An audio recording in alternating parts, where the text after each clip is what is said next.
Hello. Hopefully you'll be able to tell me everything is tickety-boo. I am going to reserve judgment. We are beta testing tonight. So let me know as soon as you can hear and or see me. And we'll see how that goes. Fingers crossed it's actually doing what it should be doing. Right, I'm going to say hello to everybody. Good grief. Hello, Jonathan. Hello, Debbie. Kim. New rules. These are going to have to go before the board. So Mike, make sure you captured those rules and we'll go over them all. Jonathan's agreeing. In that case, I'm definitely going to have to look very carefully at them. Right, can you hear me yet, Mike? Yes. Oh, marvellous. So far, so good. Right, can you tell me down in the Magic Bean area, is that working? It is. Good grief. Hold on to your hats, it's working. It says 1080p. Right, hang on. We're going to talk about that shortly, Mike. Right, so it's Kim and Jonathan going on and on and on about the new rules.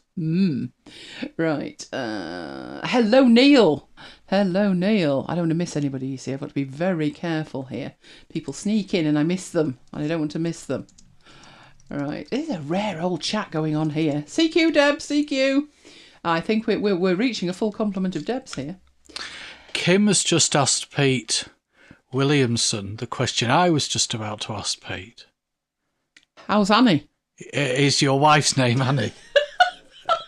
We had a confusion of Pete's, didn't we? Because we call you Peter, but you might call yourself Pete. And then Annie was mentioned, and we asked the other Pete how Annie was. And his wife got very concerned. And Pete Lax is now in. And yes, Pete Williamson's wife is Annie. Right, well, that's that mystery solved. Yes. I told you it was. I told you it'd be fine. So let's see how we go with that. Right, I don't want to miss anybody. So we've got Paul in. Hello, Paul. Hello, Marcus. And a happy new year to one and all. Hello, Peter. And hello, Annie.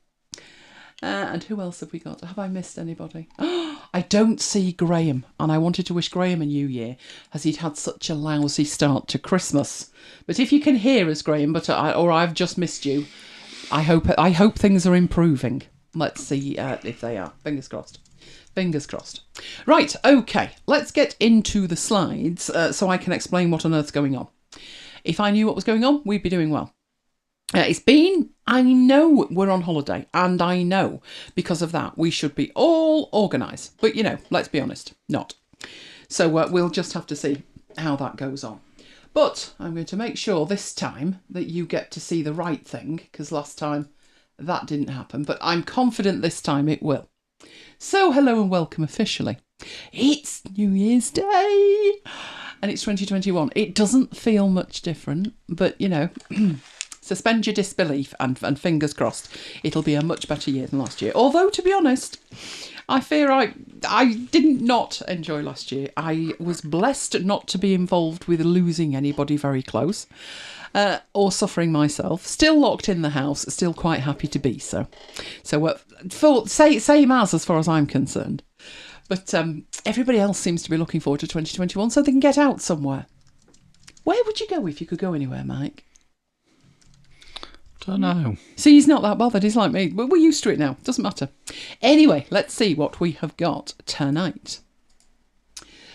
We have got, by popular request, Selective Vector Effects in Affinity Designer. Blew young Jonathan's mind, I did. So Jonathan requested that one. Then I thought I'd share with you the joy of templates that you can get totally for free and do amazing things with. That may or may not be a good idea. Depending on what happens when I try it. I will explain all when I try it. One of those things that, that'll be really easy. And I fell at the first, didn't I, Mike? You did. Couldn't log in. Don't ask. Then Mike's doing data types, part 2 of his data types. Then we've got our introduction to Notion 2021, our series. I have a rough outline for the series. I haven't broken it down into a fixed number of parts yet. So this is your opportunity right at the beginning to say, well, I'd like to see X, and it can be added to the list, because this week's job is to get the list finalised, and that's that. We might do a catch up at the end with anything that's left over, but this is your opportunity. Then last week we left PowerPoint at the point where I said you could create a game with this. So that's what we'll be doing. And then we do have an unboxing.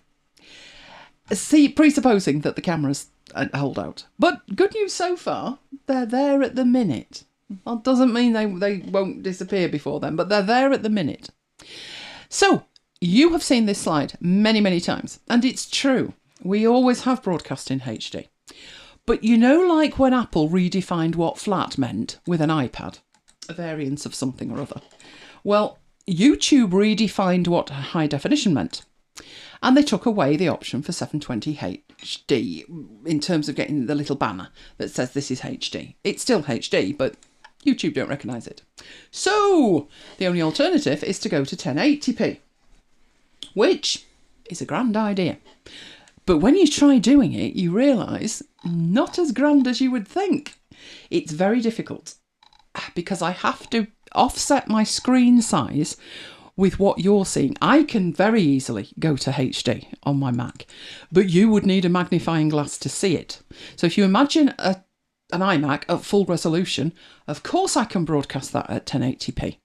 And like I say, you would need an 80-inch plasma to make out the interface. We don't want to broadcast less than 1080 and then upscale it. And then the Mac won't run at 1080 unless you deploy secret apps to make it do it.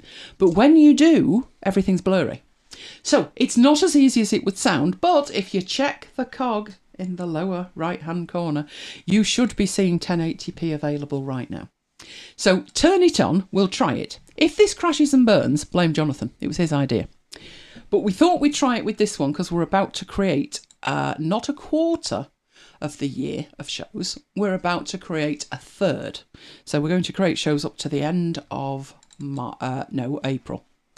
So we thought we'd try it tonight. While you're there, I think we definitely need a thumbs up tonight, don't you? Oh, definitely. Just for the fact we've actually got it at 1080p. It's nothing short of miraculous. So there you go.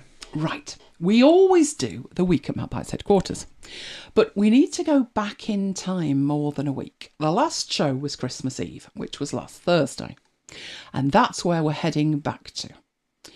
And we had a show, as you remember. And at the start of play, the score between young Jonathan and I was 24 to me and 13 to Jonathan. Now, unless he was going to make a rare comeback, not happening. But that night, oh, he did. He won a point. You know there's a book coming, don't you? He was so giddy, he forgot to claim the point. Now, at this point, the umpire stepped in, Kim. So start of play, 24-13. By the end of play, he did get his point. So don't fear that he didn't collect his point. It was awarded to him. Umpire spoke. By which point we were going into Christmas Day, which was very busy for us. Very, very busy. But fear not, Lola enjoyed herself. That's a rubber cracker. I'm not at all sure she's as keen on it. No, she's not. No, she's not. She's not. No, it's not chicken. Chicken that she ripped a hole in, that one. But it was Mike's fault. But she's not as keen on it yet. But Lola has a history of poo-pooing new toys. And then all of a sudden she'll pick it up and it'll be the greatest thing since sliced bread. So fear not, middle of July, she'll be saying, where's that Christmas cracker gone? We did a marooned at MacBites headquarters on Christmas Day, no less. And the big thing of the day, I mean, what would anybody else possibly want for Christmas? I mean, really. There was a MacBites. Mystic Meg and the Magic MacBites Maths for Muggles. Which meant I got a point for that. So, the final score for the year was 25-14 in my favour. But Jonathan said he didn't mind because it meant another MacBites. Which takes us through to Saturday. Which I'm pondering now. Yes, that was Boxing Day, wasn't it, Mike? We were occupied with 10 shows, as usual. 10's probably the maximum we tend to get out on a Saturday. That means one show per hour between 12 and 8 on Brooklyn's 196 and Marooned and then by request. And that gives you 10 shows. While we were doing things like that, entertaining the troops as it were, other people were out shopping. One had a mask on. Yeah, notice that, only the one. This is the Trafford Centre. This is about 2 miles away from our front door. We have been nowhere near it. Thank the Lord, because look at that lot. I won't say it was busy and dangerous, but, they're shopping, yeah? Shopping. You don't usually need a police tactical aid unit for shopping. But this time, they did. And all those people there, they are nowhere near the Trafford Centre. That's the overflow. The Trafford Centre is the bit you can see behind with the red brick. That end of it, I do believe, is John Lewis, isn't it? It's remarkably like John Lewis. What are these people thinking? It wasn't as though there wasn't anything else to do, was it, Mike? It's pretty much what Pete's saying. That is 2 miles away. I'm thinking of getting industrial air freshener and putting it around the house. I need to go into a hermetically sealed bubble. It doesn't travel 2 miles, does it, Pete? Bearing in mind, they say 2 metres, but have you seen how many people there are?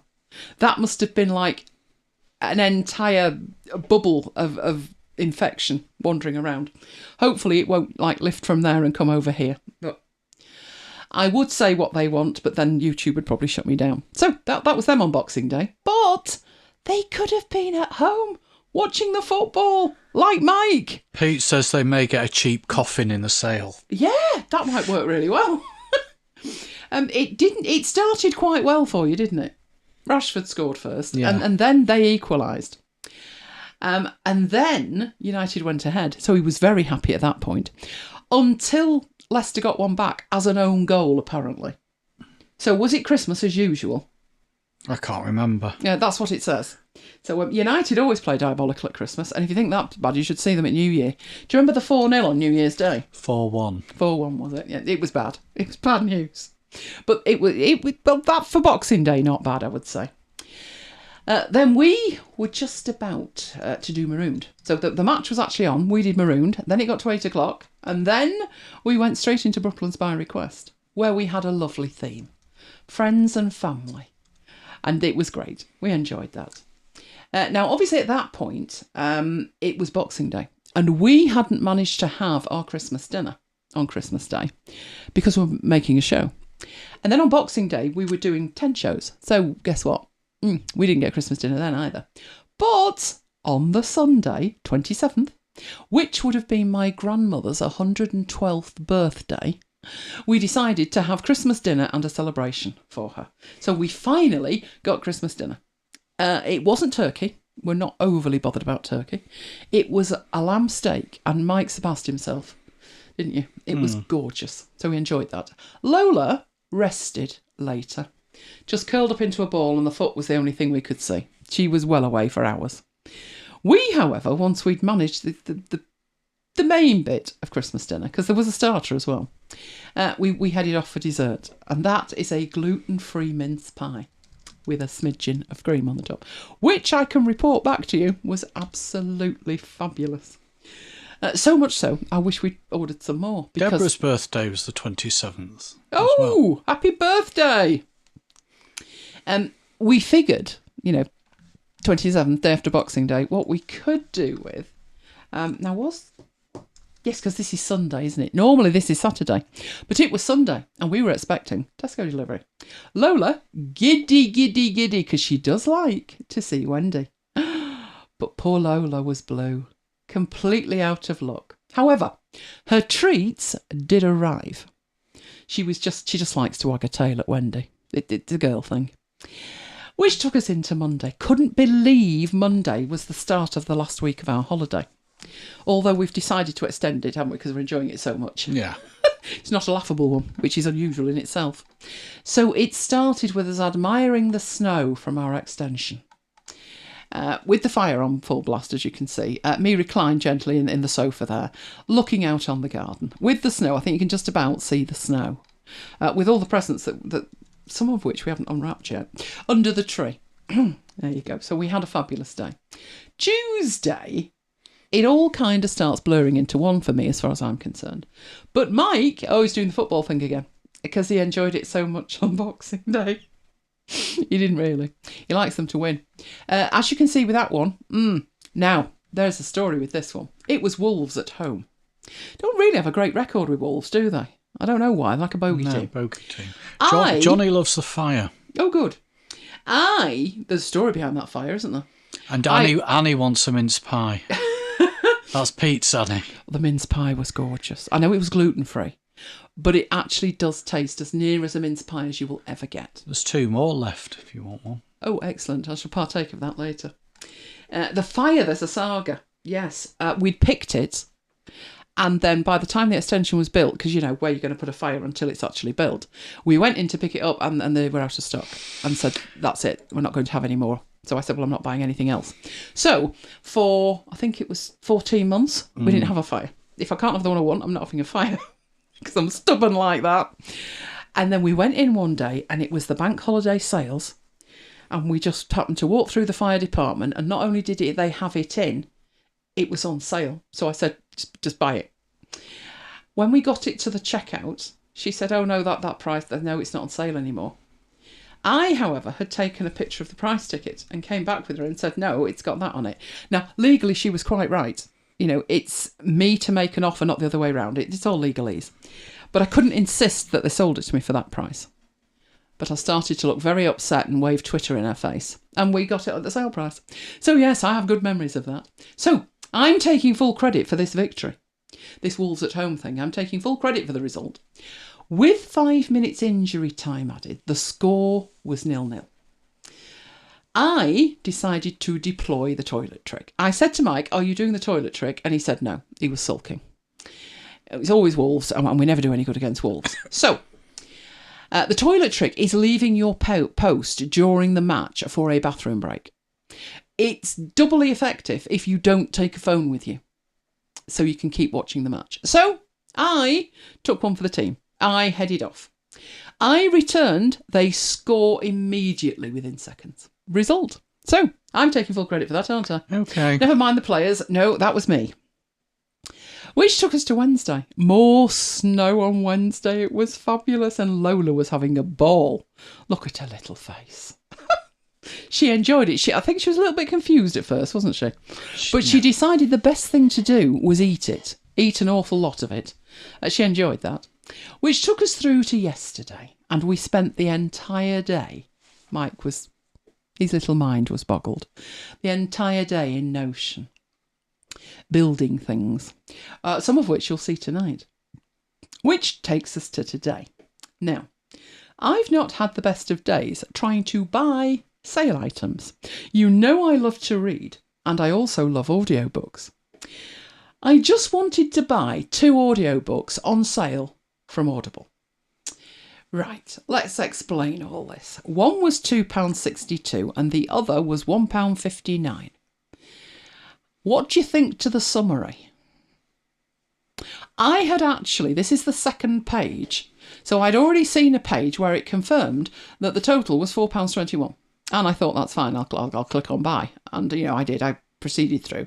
Got to here, hovered over the complete purchase, and it was like a cartoon. What? I can't work that out. On no planet does that add up at all. None of the items are £2.50. The VAT, if the VAT were £1.71, the total amount would have to be a whole lot more than that. I don't know what they've done with that at all. So I can't check out and I can't buy my purchases. So my basket's there tantalising me to death, and I've put in a support ticket, not heard back yet. But that's not right. Mike, meanwhile, yes, 3rd one in a week, they're playing Aston Villa, and he is watching it, aren't you, Mike? It's 1-1. It's 1-1, there you go. So if you didn't want to know that, sorry about that, that was Mike. Neil had already let everyone know in the chat. Anyway, it's 2-show Friday. So we've already done Marooned, had an absolute blast. We realigned Tony Blair's expectations. I just wish Tony Blair could have heard us. I think we should take a transcript and send it to him. Man's an idiot. But let's carry on. Right. So we're starting with a selective vector effects in Affinity Designer. As I say, this came from young Jonathan. There is young Jonathan. This was the poster. What we do is we do a MacBites. On occasion, we do a MacBites. There'd been 13 this year, which was one better than we expected. So we do a MacBites and we do a poster. And the names of the show titles are usually crazy. But you guys are so good at guessing them. It's scary. You actually got, Kim said with that blur on the right, it's got feet. And I thought, really? She was right. It had feet. So what I did with that one, I thought to get the text as blurry as I need to get it, it was literally just a blur. And Mike said, give them a fighting chance. So I looked at it and I said, well, what if I put in one letter where the letters are? So it was actually Mystic Meg and the Magic MacBites Maths for Muggles. So I put all the M's in. And Jonathan, quick as a flash, spotted, that's not easy. You'd think it was, but it's not. So let's go and have a look how I actually managed to do that. Right, I do have the data somewhere. I do. I have a data folder, and in it I have my data. Oh, I've got a data folder, but I don't have any data in it. Oh, God love us. Right, let's go to Affinity Designer and get it from there. We should have the artwork in there. It's thinking about opening. Excellent. Was it one of the last ones that I had open? Hopefully it was. 135. That looks hopeful, doesn't it? There it is. So this is what I do when I create a poster. I would go to File and New, and I have templates. So you have presets. Presets have no content.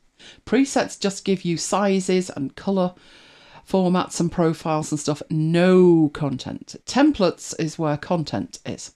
So I have two groups for the templates. I've got MacBites ones and I've got YouTube ones.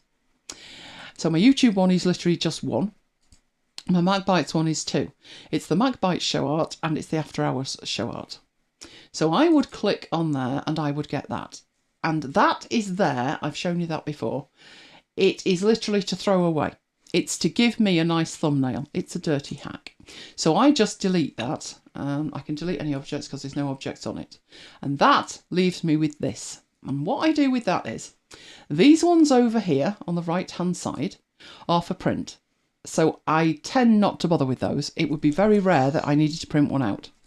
But what's left is this one, which is the main 16:9 artwork. This one, which is like the Instagrammable one that's square. This one's for the blog, which has a stupid resolution of 16 point something to 7 or something. It's really ridiculous. But it's 795 by 500, or double that times 1,000, depending on how you work it. This one is the front cover for the recording notes, so our ultimate source of truth. And this one is the blurred one. Now you might be thinking it doesn't say blurred. No, it doesn't. It says blurred on the way out. So in here, if we look at the export in there, we can see it's actually named in there. That's a benefit because it means when I create the artwork for the show, so let's say this one was for 0136. Mustn't get Jonathan over giddy. All I need to do is double click paste, and so forth. And I'm not having to remember which one's the blurred one. I literally just put the number all the way down. So that was what I'd done for 135. Let's get rid of that one. So I start work on that one up there and start designing what I want it to look like. Once I've got that right, and only when I've got that right, do I take a copy of it and put it down on the blurred layer. So that is exactly, when it goes in, it's exactly the same as the other one. And then I start fiddling around and blurring it. Okay. Templates are fabulous. And until they actually added them, which wasn't that long ago, it was in 2020, I would have a file that was a stationery pad, which worked when it felt like it. So, but now it's got a template, it's fantastic. So what this looked like when I started with it, right, was that. Oh no, it didn't. That wasn't there, that was there. So it was exactly the same. And the first thing that I do is duplicate a group like that. So I turn him off, there's a duplicate, and within there, I have an effect on it. So if we were going to start completely from scratch, right, I would grab this and Command and J to duplicate it, turn that one on, and with it selected, I would click on the effects over here, which has handily opened up off screen. There we go. And you pretty much work with the blur in here. So the Gaussian blur that's on it. And you take that up and see how it looks. Now you'd get that, wouldn't you? So I have to blur it some quite considerable amounts. Jonathan was really close. He said a snow globe. This is why I have to blur it as far as it'll go. But that's simple enough to put a blur on it. So very, very simple to do if you just want to put a blur on it. Now, the text is slightly different.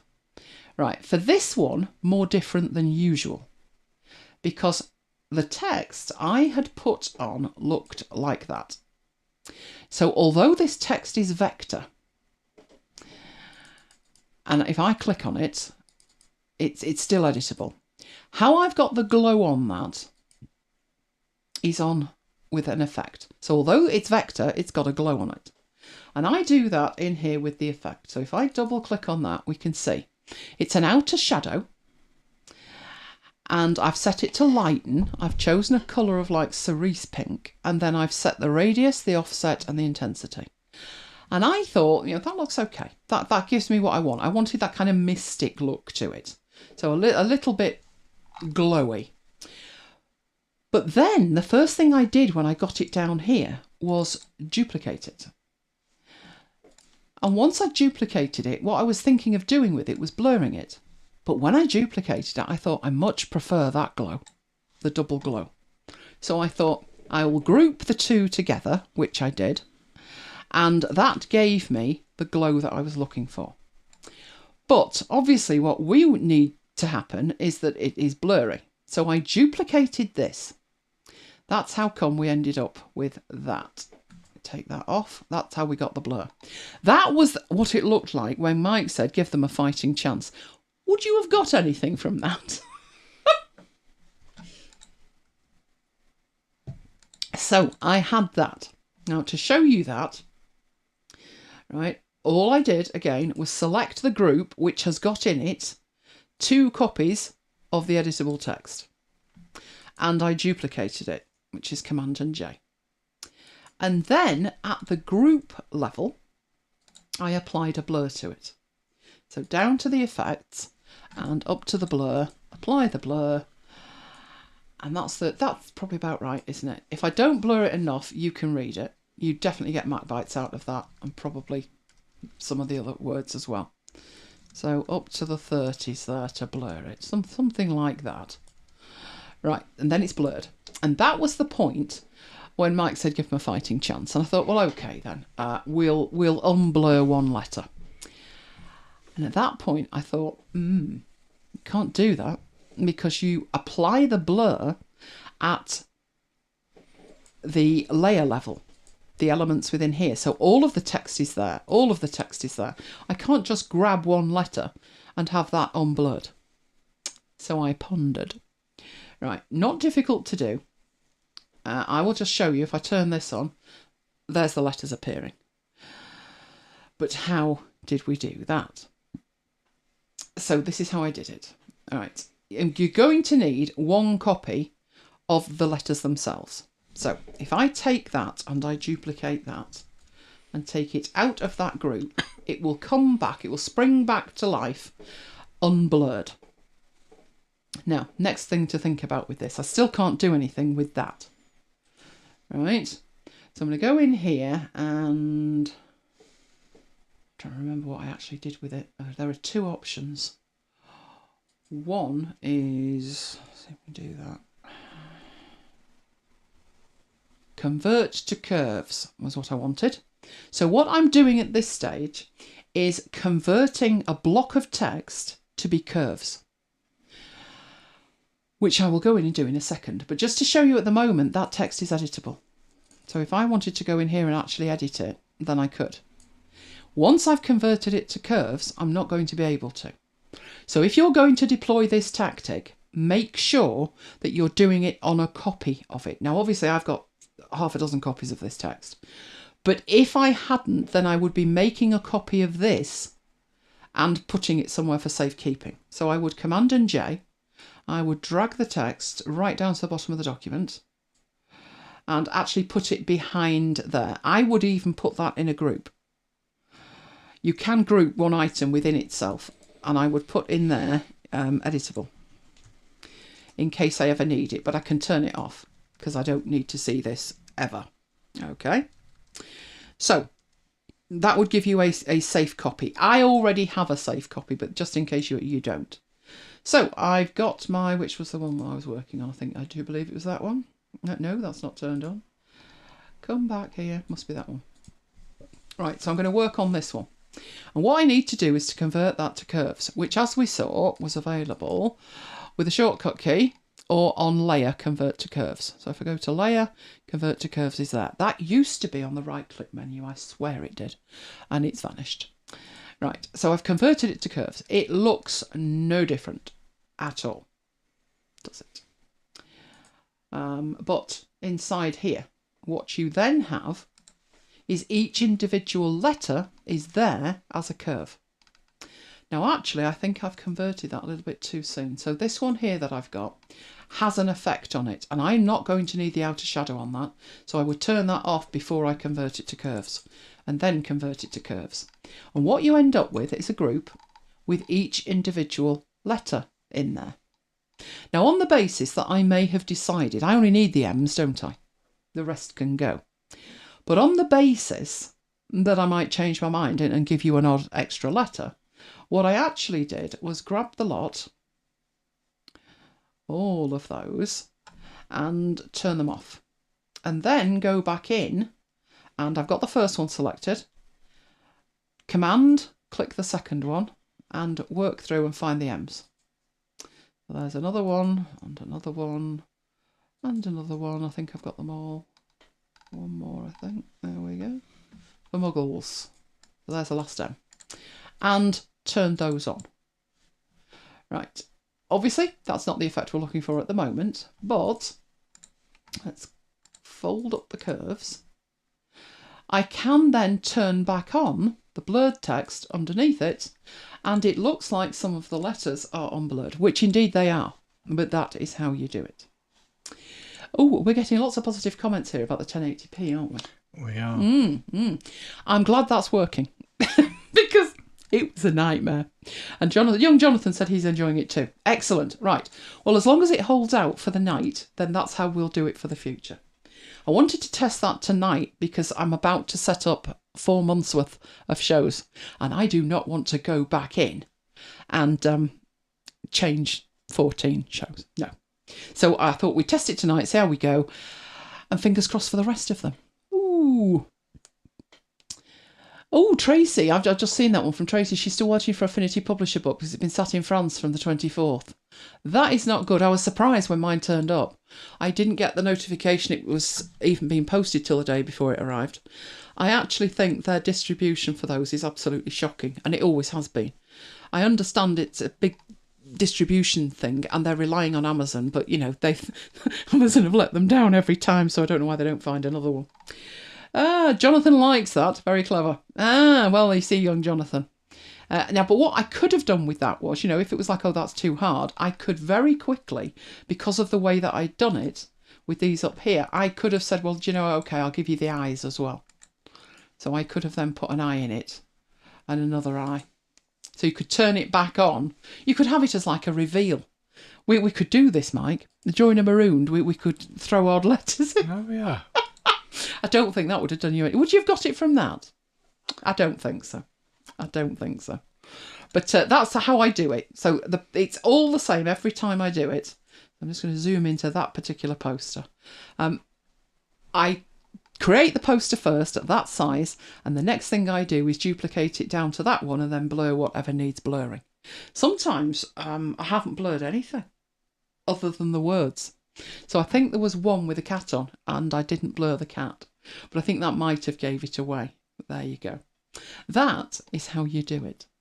And of course the same would apply to anything else you wanted to do with it. So if it was another part of it, so if you wanted this one with a bit showing, when you go into if we toggle him off and toggle the real one on, like that. What I could have done was be more precise with it. Instead of blurring the actual crystal ball, I could actually get down to the, I think it's a ram, isn't it? The ram or a goat, one or the other. But the idea was ram, because that was what we were talking about with the the magic maths for muggles. Right, I could take him and I could apply an effect to him that only applied to him. And just blur that and not the outside bit. So you would have been able to see at that point that it was a crystal ball, but what was in it. So I could have done that. But I just went blur crazy. I thought it's Christmas Eve, I can do what I like. Actually, it was Christmas Day at that point. I designed that Christmas Eve night. This is what I do on Christmas Eve. But yeah, you could change whatever you need to do on that and come up with the right effect for what you're looking for. But I just went for the M's. And that was how I did it. So let me fill that one up. That's the demo one, isn't it? So we'll put that on there as a demo because the real one looked like that. Same principle, exactly like that. And then I've got all the others in there that I can toggle on, toggle off, whatever I need to do. So I expect to see this deployed, Jonathan. How is the Mac coping with it? Not bad. Not bad. Fans are on, but I can barely hear them. Nothing like the other one. And the system CPU usage is 19%. Last week it was 15. So coping very, very well at the moment. Not killed it yet. Doesn't mean I won't, but not yet. Right, I'm going to save that one and close that down. So that was that demo. Let's head off into the next one. How are they doing now, Mike? Winning. Oh, 2-1. That's good. How long to go? About 20 minutes. 15 minutes. Right, calendar templates. I'm being muted. You're muting yourself. Muting celebrations. Yeah. I would if I were you. 20 minutes to go. You know United. They only play for the last 5. Paul Murphy's a Villa fan. Oh. Only just found out. Right, calendar templates. Now, this came to mind. This is something that I've done before. Not on the show, about 7 years ago. And it was basically, how do you get a template? How do you make a calendar quickly? With whatever apps you've got. I don't want to be buying special calendar apps to do this with. I just want to create a calendar, be able to edit it. I prefer the week to start on a Monday. That's just me. Many calendars that I see start on a Sunday. And I know it shouldn't make that much difference, but in my mind, you know, I'm thinking I'm off if I see that. I lose myself. Let me know in the chat, do you prefer a Sunday start or a Monday start? I do think of Sunday as partly the start of the week because that's when I do my weekly review. But I'm basically preparing for the coming week and reviewing the previous week. So Sunday to me is the last day of the week, not the first. But that's just me. So let me know what you think. But what I came up against was, I don't know if you're aware of this, but Pages, for example, lots of templates, not one calendar. Couldn't believe that. So what I decided to do when I was doing this all those years ago was go hunt and find some templates, and I figured I'd have to get them, from various sources on the web. But actually there is a really good way to go about this, even if you don't have Microsoft Office. Because, as I've just said, it was Pages I was trying to create the thing in. So let's go and have a look at that. Now, first thing, I had the devil's own job this afternoon when I was trying to log in to do this. I just wanted to download a few of them, so I've got them ready to use. Oh, we've got one for Monday. No, 2 for Monday. 3. Oh, hang on. We need to go all back up here. Monday, but 2 Sundays. Ooh. When there's only one working day in it. Might have guessed, Jonathan.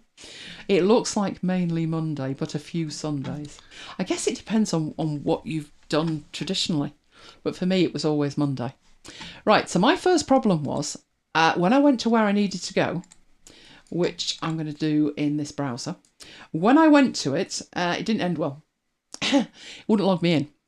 Now, I was using Firefox, and I don't know, Firefox is behaving a bit weirdly on this machine. So what I decided to do was use Microsoft Edge. It's a free browser. It's actually really good.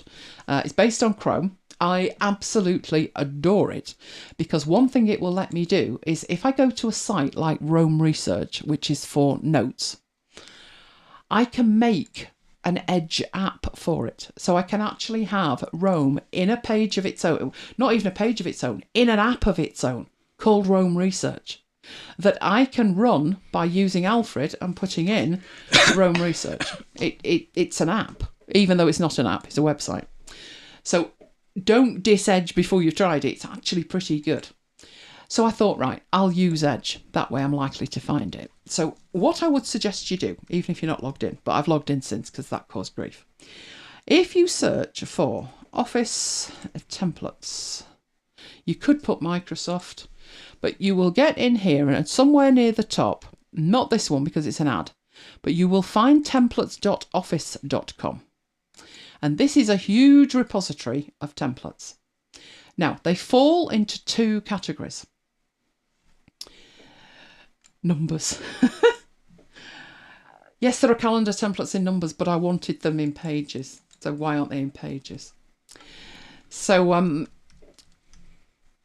this page, there are two things. And if you look at the top, it says Popular Categories. Then it says All Categories. As you scroll down, oh, it's being awkward. Here we go. Explore Premium Templates. And you might be thinking, oh, this sounds like you need to pay for them. Right, first thing to think about at this stage is, do you have Office 365 or not? If you do, then you have access to all of the free templates and all of the premium templates. If you don't have Office 365, you still have access to all of the free templates. So we'll start with the free templates, but be aware there are premium ones as well. Now, I do find trying to find something in here a bit odd, because if I want calendar templates, it would make sense to me to click on calendars, which is a good starting point. It does take you through to calendars. It does say some of these are premium if you want to browse the premium ones, but other ones are completely free. And there's a lot of different ones in there. So down here, you can browse the free ones. But notice what happens. Right, we're browsing and we are browsing the free ones. But now I was working on the basis that I wanted a Word document for whatever reason. I mean, technically speaking, Neil's right. It doesn't matter when you finish, whether it came from Numbers or it came from Keynote or anywhere else either. No, it doesn't matter. But it might do if you've got Word and you don't fancy touching Excel, or you haven't got Numbers and you don't want to use Numbers. Just depends. I'm aiming for a PDF that I could then print out or take as a PDF to something like Goodreader. The bit that annoys me when I come here searching is, right, so now I'm focused on calendars. But it's calendars over here, but there's a separate search for templates by app. Okay, so because I've said calendars, I would have assumed I could click on Word and go see the calendars. And no, you can't do both. The search is somewhat on the limited side. You can do one or you can do the other. So let's get back to the calendars here, because it's calendars I wanted to look at. Many of them are Excel, and I can understand why. Excel makes it really easy to put little calendars in like that. So you've got your big calendar, but you've also got two small calendars, and that is very, very easy to do in Excel. So I get that. You've also got PowerPoint ones that are incredibly highly designed, like these ones. But what I actually wanted was just, can I just get some like that don't look bad, but that I could then maybe further edit in something else. Now, at this stage, that's why I'm warning you about which browser you use. You're probably going to be okay on Chrome, but it did not like Firefox. It wouldn't log me in. Now, you can get to these with a free Microsoft account or a paid-for Microsoft account, which is your Microsoft 365 account. Obviously, you can see I am actually logged in here. If I go to the top, it knows it's me. So I did manage to get logged in into Edge. And how I did that was go to office.com, which is this one here. And there's all the documents that I've been working with. That's my portal. And from there, when I go to the templates, it recognises I'm logged in and I don't have a problem with it. So I've got some pretty PowerPoint ones, but I really want this to just be a Word document when I've finished with it. So there's many, many in here that you can use. They're all fractionally different. So I'm going to be showing you the differences, which ones will work and which ones won't, and more importantly, why. So I picked that modern calendar with highlights as being a potential one. Let's have a look at that one. But there have been many of these. These have been kicking around for a long time. So there's another one, which is blue spheres of appointments. And you can see I'm looking at the bottom to see which ones are Word and which aren't. Now, this one is fairly basic. That's 1 month any year. or it says it's basic. But some of the other calendars, when you put in calendar, they don't just mean a plain calendar like this one. They could mean an editorial calendar, a yearly overview of an editorial calendar, or things to put on the walls, or 2 months side by side. There are a lot of education ones in here. You can even get like a yearly calendar, but that one's Excel. And I'm concentrating on Word at the moment in here. Now, there was one that's been kicking around for absolute years. And I've looked at this one before, and I'm looking to find that one because you look at these and there's no way that you can tell any difference between them. This is the other one that I'm looking at. So we've got modern with highlights. We've got the blue spheres one. We've got a 1 month basic one. And we've got this family photo any year. Right. The first thing that you can think about doing is, do you want to download this or do you want to edit it in the browser? And you would imagine it was one and the same, but it's not. So if I wanted to edit that in the browser, I would hit edit in browser and it would open Word in a browser. But what it actually does in the browser could be completely different from what it would do on your desktop. Now, it shouldn't be, in my opinion, but that's what happens. So with this one, it does start on a Monday. And it's got a certain look and style to it. It's got the highlights at the top. Now, if we change that from Victoria to somebody else's birthday, let's have a look. It's not liking that at all at the moment. I think you have to put that in 2 places. It's not that if I change Victoria to Mike, it would update. At the moment, it looks like placeholder text that it isn't letting me edit at all. Right, and we've got February in here as well, and March, and so forth. Now, what you can do in here is obviously limited to what is supported within the browser. But if what you wanted ultimately was to take this into Pages, it might be wise to do some things in here first in terms of editing it, because you do have styles, so you can change the styles. So we have a heading 1. Are you a heading 1? Let's have a look if you're saying you're a heading 1. Basically, you've got styles in here and you could edit those styles. If you were doing this on the desktop, you would also have all the power of the desktop as well. But you can go in here and edit these if you want to. So if it's a certain day, oh, that's Epiphany, isn't it, on the 6th? What have we got in January, Mike? Anything exciting? You know, like going out? No, didn't think so. Isn't it FA Cup Day on the 3rd? 4th, isn't it? Is it Monday night? Right, it's a Saturday, the 9th. Oh, it's the 9th. Good grief, that's late. Right, we'll put FA Cup 3rd round. Right, on that day. So you can put this information in here and then print it out, save it, whatever. Right, at this point, it's saved in your cloud. Even if it's free, it's saved to OneDrive. It says document 4, saved to OneDrive. But you might want to download that. So you might need to work with the files to get that downloaded. So at the moment, it's OneDrive. You could go in here and get it. So I've got lots of these, document 1, document 2, etc. You could do a save as, and in there, I could download a copy. So now it's done a little bit of magic, and it's letting me download that copy. So I will download that to my document, my downloads folder, which is thinking about, there we go, document 4. From there, I can open that. And when I open it, obviously I have Word. So it is going to open it in Word. And I've got exactly what I had up in the cloud, but I've got more tools that I can use to work with this now. So I can bring up my styles pane and start editing the style. So if I don't want the weekend to be that kind of muted colour here, I can change that. You can change everything about it in there with the styles. You should also have some quick styles that you can apply to it. And you can make manual changes to it if you want to do that as well. But I'm not going to do any of that. I'm going to close down Word. Because what's in my downloads folder, let's get that out of the way for the moment, and go to the downloads folder, is document 4. So I've got some stuff I downloaded earlier, but I also have document 4. And in there, if I say open with, I can choose Pages. Let's see what mess it makes of that. Hopefully not too bad. How's it holding up? How's the stream holding up? 22% here. It's very quiet. Can't really get used to that. Have you opened Pages? Oh, you have. Marvellous. Right, what that will do is give you this warnings dialog. Now, this is really interesting because it says form components aren't supported and were removed. What form components? We didn't see any form components in the Word version. It also tells you there's a font missing. So in here where we had a lovely nice font, when it was in the cloud, we don't have that in here because we haven't got that font. So you would need to download that font if you wanted it to look exactly the same.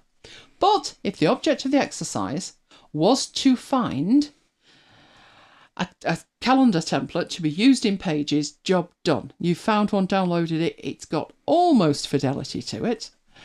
And as we scroll through, we've got all of the months. But story doesn't end there. That's it if we want to get it into Pages, but let's get back into Edge. Right, let's imagine that we didn't want to do that. That what we wanted to do with this calendar was actually download and edit it straight into Pages. So you could just download it. Now, what that has actually downloaded, and I need to get some of these things out of that inbox because things are starting to get hairy. So let's put those out of the way and show you what it's downloaded. It's downloaded that. Now I'm just going to take the one off the end because I'd already downloaded it. But there's a bit of an anatomy of what's going on there. That bit is the reference for this template. And that reference stays with it for Microsoft for the length of its life. That's important because when I did a video many years ago, I pointed people to where they could download it and I gave them that reference number. In the meanwhile, Microsoft decided that they're taking all the templates away and it disappeared. And people were contacting me on YouTube saying, you know, you said there was this template, I can't find it. So what I needed to do was find the template and then make it available for them. Microsoft came to their senses in the end, added them back, and it has the same number, that beginning bit, now as it did 7 years ago. The next bit of the file name is telling you that it was created on Windows 32-bit machine. That does not mean you can't use it on a 64, you can. It's just telling you it was created on a 32-bit version. At the end, you have the .x, which is giving you an indication of what file type it is. And that is a Microsoft Office template file. It's a Microsoft Word template. That's interesting because if you don't have Office, can you open that on a Mac? It's a template file. Well, the good news is, yes, you can. But it's important that you realise that .x, .docx, .m, they're all different file types. So if I double click on that, it will actually open in Word. But what I'm going to do is straight away attempt to open it with Pages, even though it's not in any way a Pages file. It's a template file. But it still understands that Pages can read it. So if I click on that, it will open it eventually. There we go. It warns me again that there are fonts missing and that the form components aren't supported.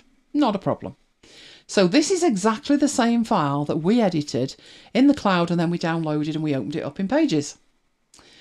And we do have in here February, March and all the way through. So it's exactly the same thing. But you could then save it as a Pages file. But if you have Word installed, now I haven't made any changes to that, I might just double click that to open it in Word. Something entirely different happens. Or it should do, and it didn't. Interesting. Okay, well, we will see this with another one because I've actually seen it done. But technically speaking, in here, you should actually be able to do more with it. Now, whether you can or not depends on whether it supports it or not. And I reckon if I open this on Windows, I'd be seeing the full thing. So there are so many pitfalls in this. You've got downloading it straight from the web. You've got opening it up in a web browser. You've got opening it up on the Mac in Word, opening it up on the Mac in Pages, opening it up on the Mac in a VM in Windows. And whichever one you do, you can get a different result. So that one's just actually opening it exactly the same. It's showing us what we've got at the side in a lovely little thumbnail view, which I do actually appreciate.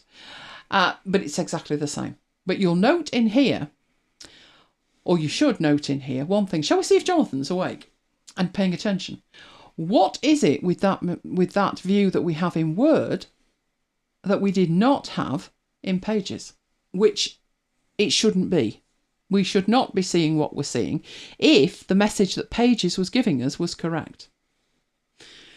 And it's to do with the fonts. Look at the fonts. The fonts, it said they were missing. So how can the font be in that file if it's actually missing on my system? And the other thing is the days where we've got Monday, Tuesday, Wednesday, they're tilted around 90 degrees and they're using the right font. So you've got, Jonathan's still awake, excellent. It's a case of, if you've got Word, use Word. But if you want to use something else, you can. Bear in mind, you're not going to get these things. So this font that's in here is obviously, it's a theme font and it's only available for use within Word. You could not use that font without extracting it somehow and getting it onto the system for Pages to see it. So when you download these things, do carefully go through them and make sure that they've actually got the look and feel that you want, because what you download isn't necessarily going to be what you get if you then decide you're going to open it in Pages.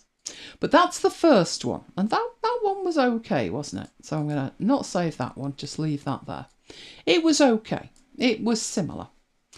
Right, let's go and try this family photo one. So I'm going to download this one. And that downloads a totally different file. I don't mean different in terms of, obviously it's a different file, it's a different template. What I mean is we have the name, we have the Windows 32, but at the end we have a .m file, which is totally different to a .x file. A .x file is the newer version of a Word template. A .m is a Word template with macros in it. So if I were to run this, certain things would happen. So I'm going to double click it. I've got Word installed. It's going to say, oh, there's macros in here. Do you want to trust them? Well, it came from Microsoft, so against my better judgment, I'm going to say yes. So I'm going to enable the macros and open the file. And this dialog box is given to me. And this wants me to choose a month and a year, and it will always default to the current month and the current year. You get to choose whether the week starts on a Monday or a Sunday, and then you can OK or cancel. So let's say we want it for January, and we want it for 2021, and I do want it to start on Monday. So far, everything absolutely spot on. Right. As this looks now, as you're looking at it, it looks fine. When I ran this on my iMac at full resolution, you could not see that dialog box. It was cropped off. It actually looked, you could see that bit like that, about up to there, you could see. You could see the OK and cancel, but only because they kind of moved that way. And what you couldn't see was it had lost the Y and the Y, so it could get the OK and cancel further that way. So it looks absolutely perfect, the res that I'm running at the moment, but if it looks a bit weird on yours, that's what it is. It's nothing to do with the fact it's corrupt or anything. It just doesn't display properly. It was built on Windows. I think you can tell that by looking at the dialogue. But you can make a calendar for any particular month that you would like. And any year that you would like. What I did notice, what I thought was incredibly strange, is, today's only the first day of 2021. I can't choose 2020 anymore. Now, I might want to kind of retrospectively make one for December, but I can't do that. It doesn't let me do it. I guess it would work if you turn the system clock back. I don't know. But yesterday it was offering me 2020, and today it's not. But let's assume we want it for January, and we want it starting on Monday, etc. So we click OK. Right, it's giving me a message telling me I can go back and make changes if I want. It's giving me different options how to do it. So select new dates or press Shift, Option and Return. Shift, Option, Return. Right, don't see it there yet, but if we click OK, what they're talking about is this ribbon element that appears. And again, it's really strange as I'm looking at this. This looks totally different to what it looks like if my screen is full resolution, and I don't think it should. I really don't think it should. But this would let me choose, let's make it February. So I could click the button again, change that to February, and click OK. And I have one page, which we can see from the thumbnail. And it's gone to February. But January's disappeared.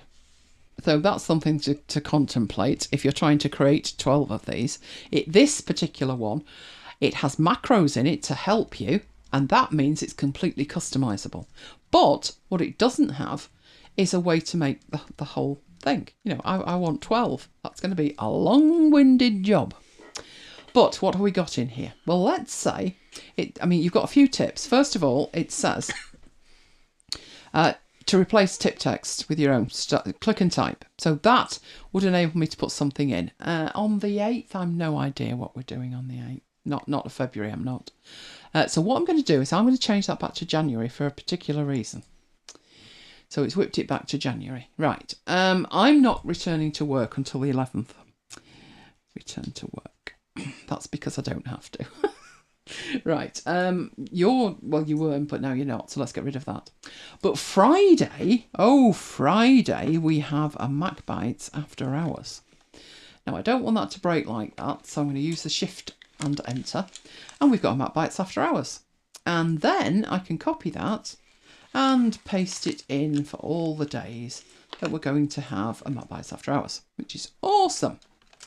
Right, now interestingly with this, if that's January and I'm happy with that, and that's what I've got on there, not putting anything else on, although we did say there was FA Cup Saturday, so let's put FA Cup third round. So we've got that on there. Don't know if there's anything else happening. Oh, there's Burns Night, isn't there? When would Burns Night be, Mike? 24th, probably. That's a Sunday. Burns Night's around the end. I'd have thought the 29th. I'm doing haggis that night. I have a long holiday. I do have a long holiday, Jonathan. But then look at the hours I work. And what have I been doing on my holiday? Oh, working. 25th. Monday the 25th of January.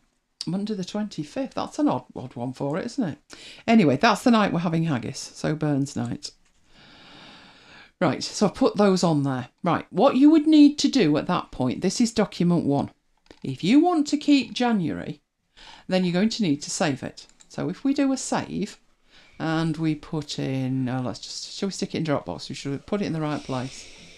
No, we need to put it in there, don't we? That'll do. Right, so January 2021. Although I tend not to do that because I'm anal and it won't sort. So I tend to do it like that, so it will. Right, so I have January. Straight away, before you do anything else, do a save as. And make that February before you overwrite January. Then go into the select dates, choose February, and OK it, and you are good to go. Now, that's interesting. Yesterday, it didn't do that. This is playing with my mind, Mike. What I found yesterday was it left everything there. Now, it could be because I've done a save as, but it worked yesterday. But basically, we've got the MacBites after hours that we can instantly put in here. Look at this. How organised is that? If only MacBites was. No, we mustn't giddy Jonathan. Right, so that's what we've got in February. And it's already saved as February, so I can Command and S and that's saved. Then do the same thing. So save as, go to the 3rd. And now I can create March by going back to the select dates and choosing March. And we've got March. We have another holiday in March. I think our next holiday is April. Just warn everybody. But that is what you can do to create extra months. Now, all we've looked at so far is creating the months themselves. But there are other things that you can do with this, obviously, because it's pitched as a family photo calendar, which is what we've got here. But in terms of formatting it, you might not be overly keen on the green. I mean, it's not bad, but you might not like it. So up here, you can change the theme. And there are lots of different themes you can choose from. When you change a theme, oh, good grief, that's worse than the green. But when you change a theme, it actually changes multiple things. It changes the font and it changes the colours. So a theme is a recipe that you apply. But notice what you've got next to it is just the colours.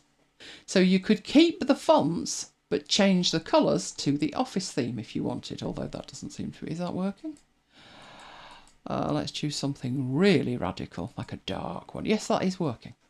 So what that's changing is just the colours, but it's leaving the fonts alone. The fonts one, guess what that does? Changes the fonts, leaves the colours alone. So if I wanted this one to be curly fonts like Garamond, I can change them independently. So you've got fonts and colours independent of each other, and themes which link the colours and the fonts together into a theme recipe. So far so good. Right, but then we've got the images. Now, the image that you have there is actually very easy to change. And there's lots of different places that you can get the image from. You can format that in exactly the same way as you would format anything else. So in the picture format, you know, if you want to put silly borders on it or do some corrections.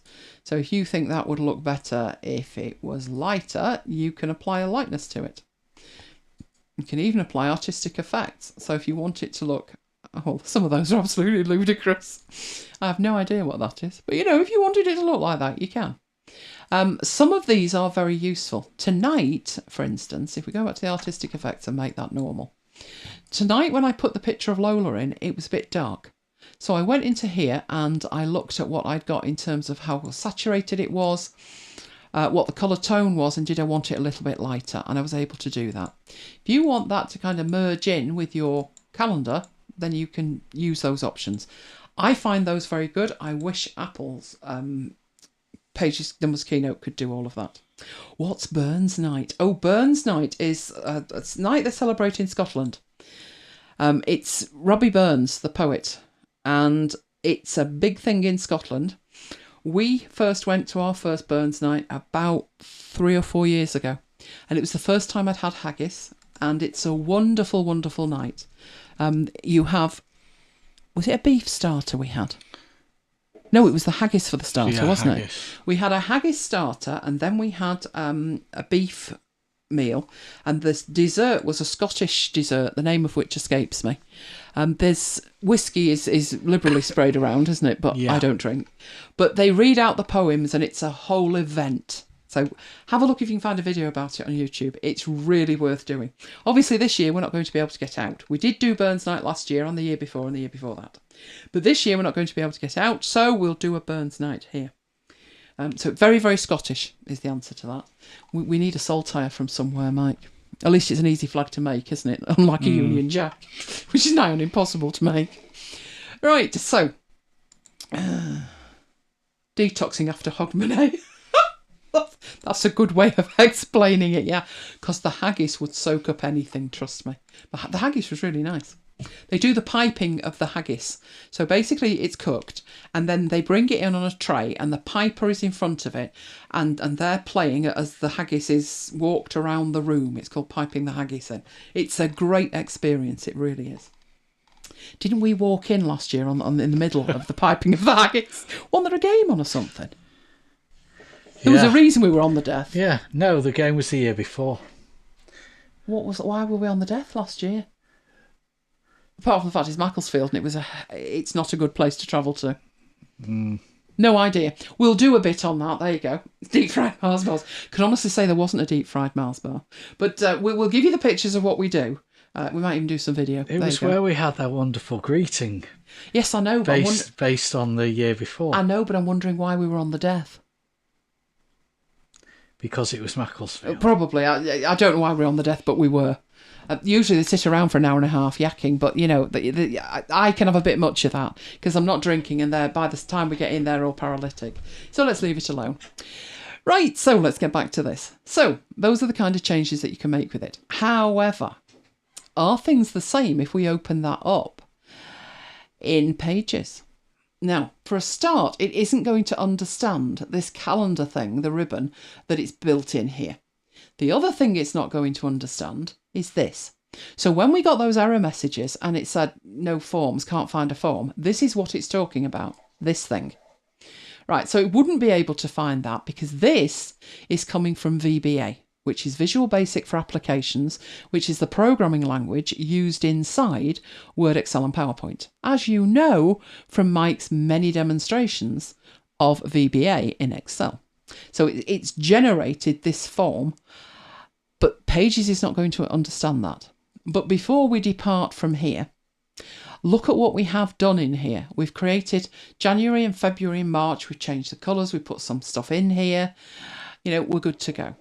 1 month at a time. So let's save that and then close it. Right, so we've got this .m file. This was what we downloaded.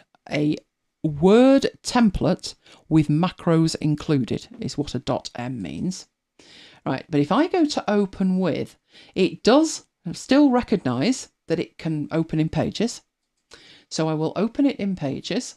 I will get an error message. Form components aren't supported and were removed. So that's a bit of a problem, isn't it? Because if I don't have the form, how on earth do I choose the month?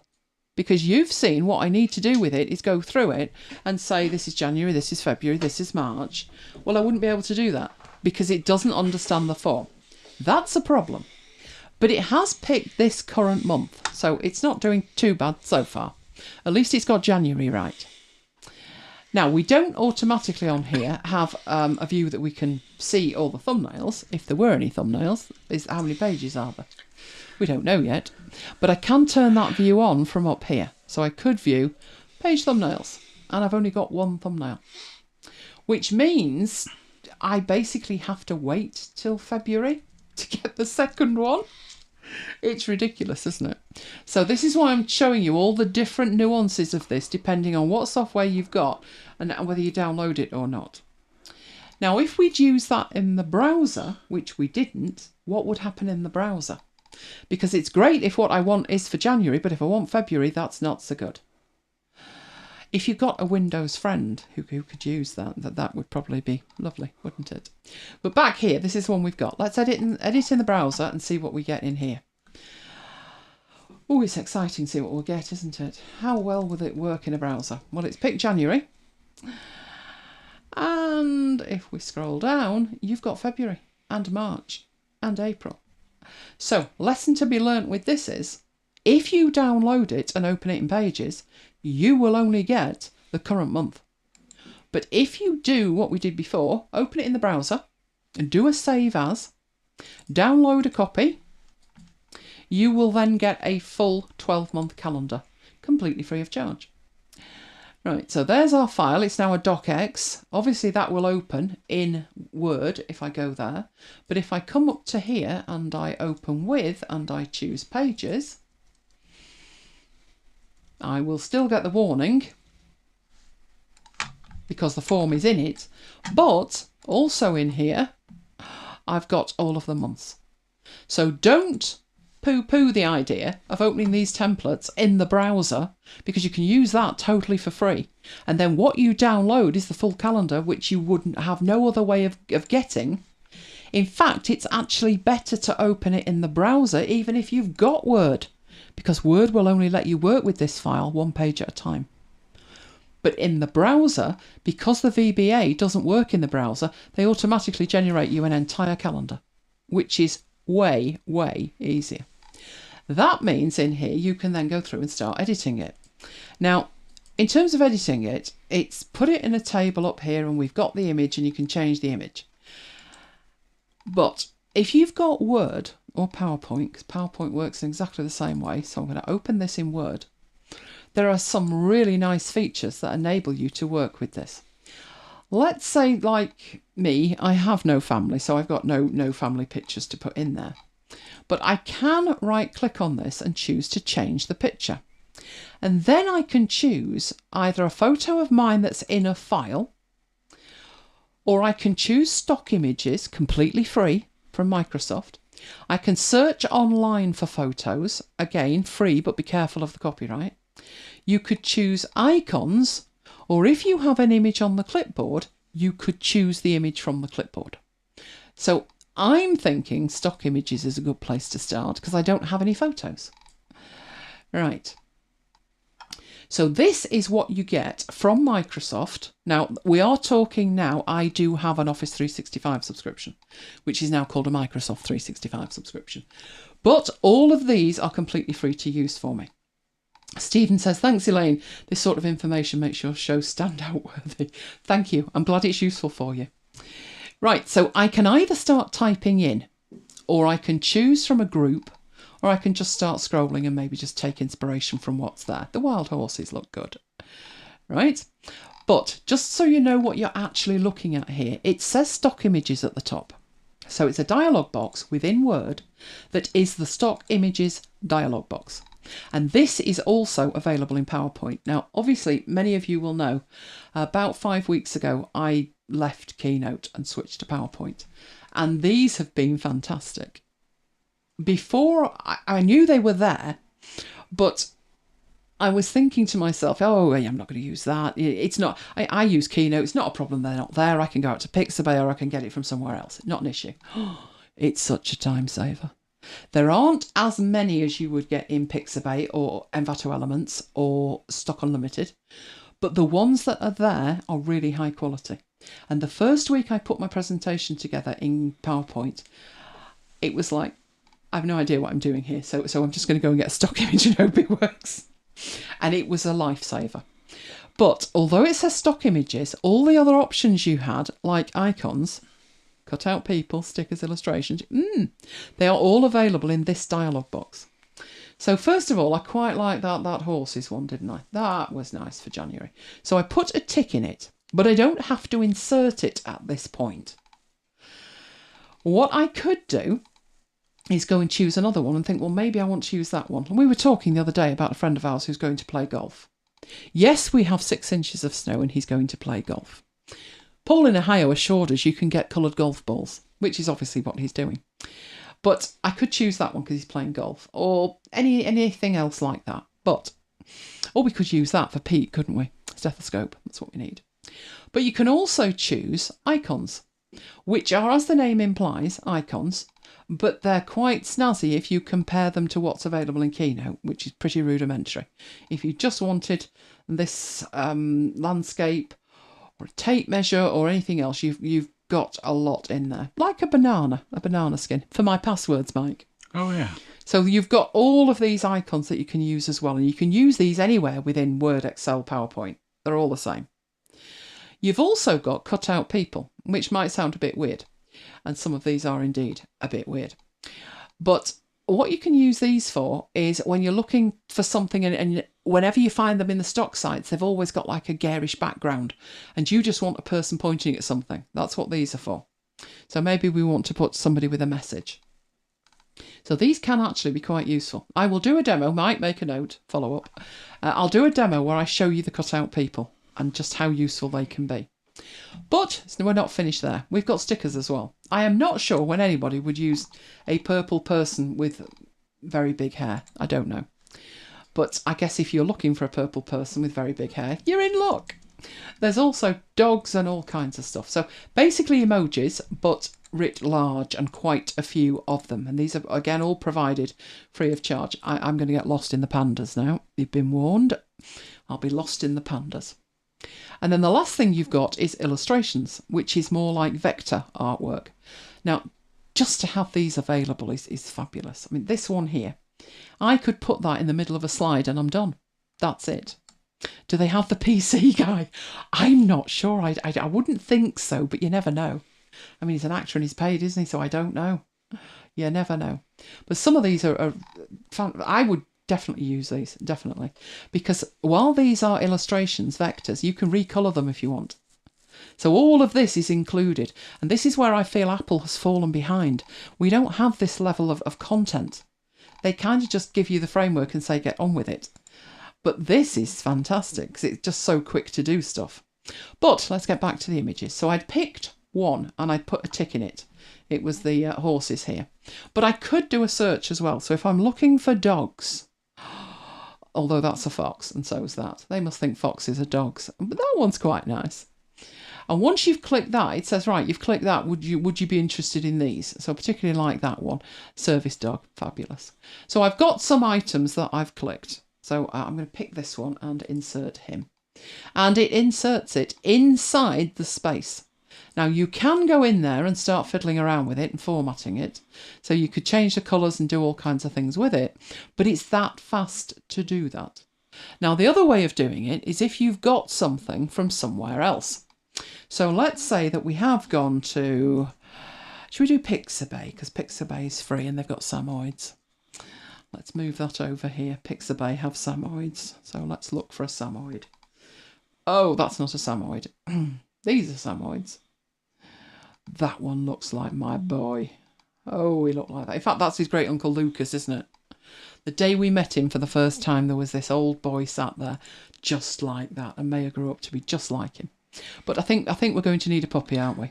Johnny says, can you take these assets into Affinity? Yes, you can copy and paste them out. So I'll go for the 1920 by 1080, obviously in honour of what we're doing tonight with our broadcast. So I've got an image at this point. So folder download. And there is my dog. So the dog, he's a Samoid. Right, and open that up. Command and A, Command and C. So I've copied that image. And that could do with brightening up a bit, because the Sammy, that must be about 5 weeks old. Look at its face. Don't, I'll get broody. She's very unseemly and lady of my age. Right, let's get on to February. In fact, I'm going to put that on March, because Maya was born on the 12th of March. So, remember, it's on my clipboard. I can't do the right-click, change picture, and choose from... Well, I could do from a file and go and find it, but, you know, time, money. It's not a stock image, it's not online, I don't want an icon, but it's on the clipboard. And all I need to do is paste it in, and there's no resizing, rescaling, or generally fiddling around with it. And I can go to the picture format, and I can go to corrections and say, that's mighty dark. Let's brighten it up a bit. And it's all done. But none of that would have been possible in a timely manner if you hadn't gone through the process in Edge, which was, that's done the download, hasn't it? Where we went through Word Online. And most people diss Word Online as like, absolutely no use for that, it's useless. It's somewhat feature light, I'll grant you. But you can make that work to your benefit when it's clever enough online to say, look, there's some code here. Yeah, can't run it.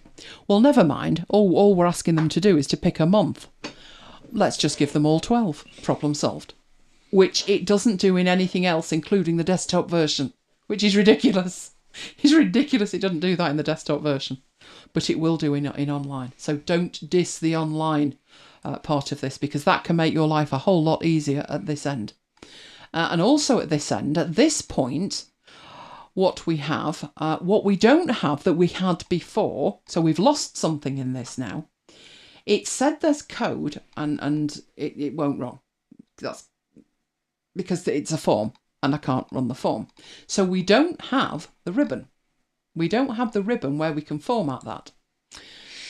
But you can, in here, make changes. So it doesn't mean that you can't make changes. It's just a matter of working out what changes you can and can't make. Now, I will be totally honest with you. I am way more familiar with PowerPoint after four or 5 weeks in it, intensely working with it. I am way more familiar with PowerPoint. But what we do have in here under a different ribbon, so we don't have the calendar ribbon, but what we do have is we still have themes, different themes. So we could scroll through these. Let's find one that looks very different, like Vapor Trail. And we can still format it in different colours, even though we don't have access to that calendar ribbon. That doesn't matter. You've still got access to all of the themes that you've got. You also have over here, and I appreciate there's a lot of interface in Microsoft stuff, isn't there? Like all this lot in here. Which again, these are styles.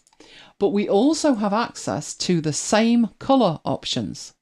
So if we go for the red violet, oh my word. Yeah, maybe not. Let's go for the darker one. There we go. You've still got access to that as well. And the third thing we had access to was the fonts, and you've got access to that. So it's just a matter of learning that they're in a different place. It's not that they're not there and you can't use them. So I think the best way to work with this template is to open it up online, get a year's worth of them, If you want to do any formatting while you're up there, feel free, but you could just download it. If you've got Word, then you can apply the colours with the colours, fonts and themes.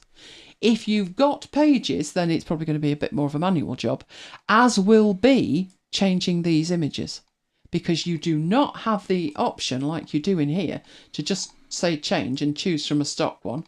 And let's go and find that horse one. Quite like that horse one. There we go. Let's insert the horse one. And it's that simple. And if you want then to change what that actually looks like on your picture format, you've got either corrections, which I don't think that one needs, or artistic effect. So if you wanted it a bit cloudier, or a sketch or something like that, that one's a marker, that one's a grayscale pencil drawing, then you could do that as well. And all of that totally for free. Now, taking it all a step further, that's a great start, but maybe you want to do something else with it. Maybe you want to get that onto your iPad in GoodNotes or something like that. And obviously you can do that, because all you would need to do in here is a save as, and under the file format, choose PDF. And you could do that with it. So let's call that 2021 and put that in the downloads. I have chosen best for printing because I want it to be the best quality it can be. And I'm putting that in the downloads folder. Right, not concerned about that. Yes, just do it. Because I'm not actually printing it, I'm printing it to PDF. Slightly different. Right, that's got that dealt with. So let's save it and let's close down Word. Right, so that means in my downloads we have the 2021 here. And there it is. And that could be transferred straight away to an iPad, opened up in any application you want to do it with. Where's the Samoyed? Look at his face. Fabulous, as far as we go. Now, if you're not that au fait with Affinity, and you think that's far easier, because I can't get templates for Affinity like that, which isn't strictly true, but if we go into Publisher and open that up, we just drag and drop it in. You're going to be obliging. Oh, you are. Fabulous. Load all pages. It's going to estimate the DPI. It's going to group the lines of text into text frames and replace missing fonts. Let's just say do what you like. And what we now have, should have, here we go. You've now got it in there. So what you can do in here, move it about, add extra things on, whatever you need to do. And you've not had to come in here and particularly design it from scratch. Now you look at what you've got and it's like, oh my, everything's a separate thing. Everything. Best thing you can do with that is group the whole lot before you start. Just create a group of it. And then you can manipulate that by itself. So if you wanted that there and you wanted to stretch it or something, you can do that. Fill it in better, basically. You could do that. So you could actually put, say you've got a newsletter and every month you would like to put in what's coming up in a calendar. You could do it like that. Just save it out as PDF, bring it in here and you're done. It's a PDF, so it's vector. You're not going to lose any quality. It's absolutely pin sharp, even when you scale it. Once you've got it in there like that, if you want to put something extra, so let's say if this was a MacBites calendar. Oh, I didn't import the assets. Oh, naughty, naughty, naughty me. I've got the assets. They're in Affinity Designer. That wasn't clever, was it? Right, let's do an export of the assets. They're the same assets. So let's export the assets from there. Put them on the desktop. Where did the desktop? That's documents. Desktop, not untitled. They are MacBites. Right, and then I can come out of here. Now, the other alternative I would have had was to do what I want to do. If I want to import the assets, I could bring them in.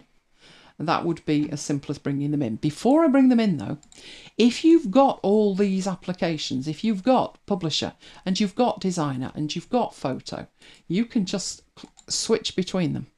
So if I go into Designer and I view the studio assets, why aren't my assets there? Because I imported them.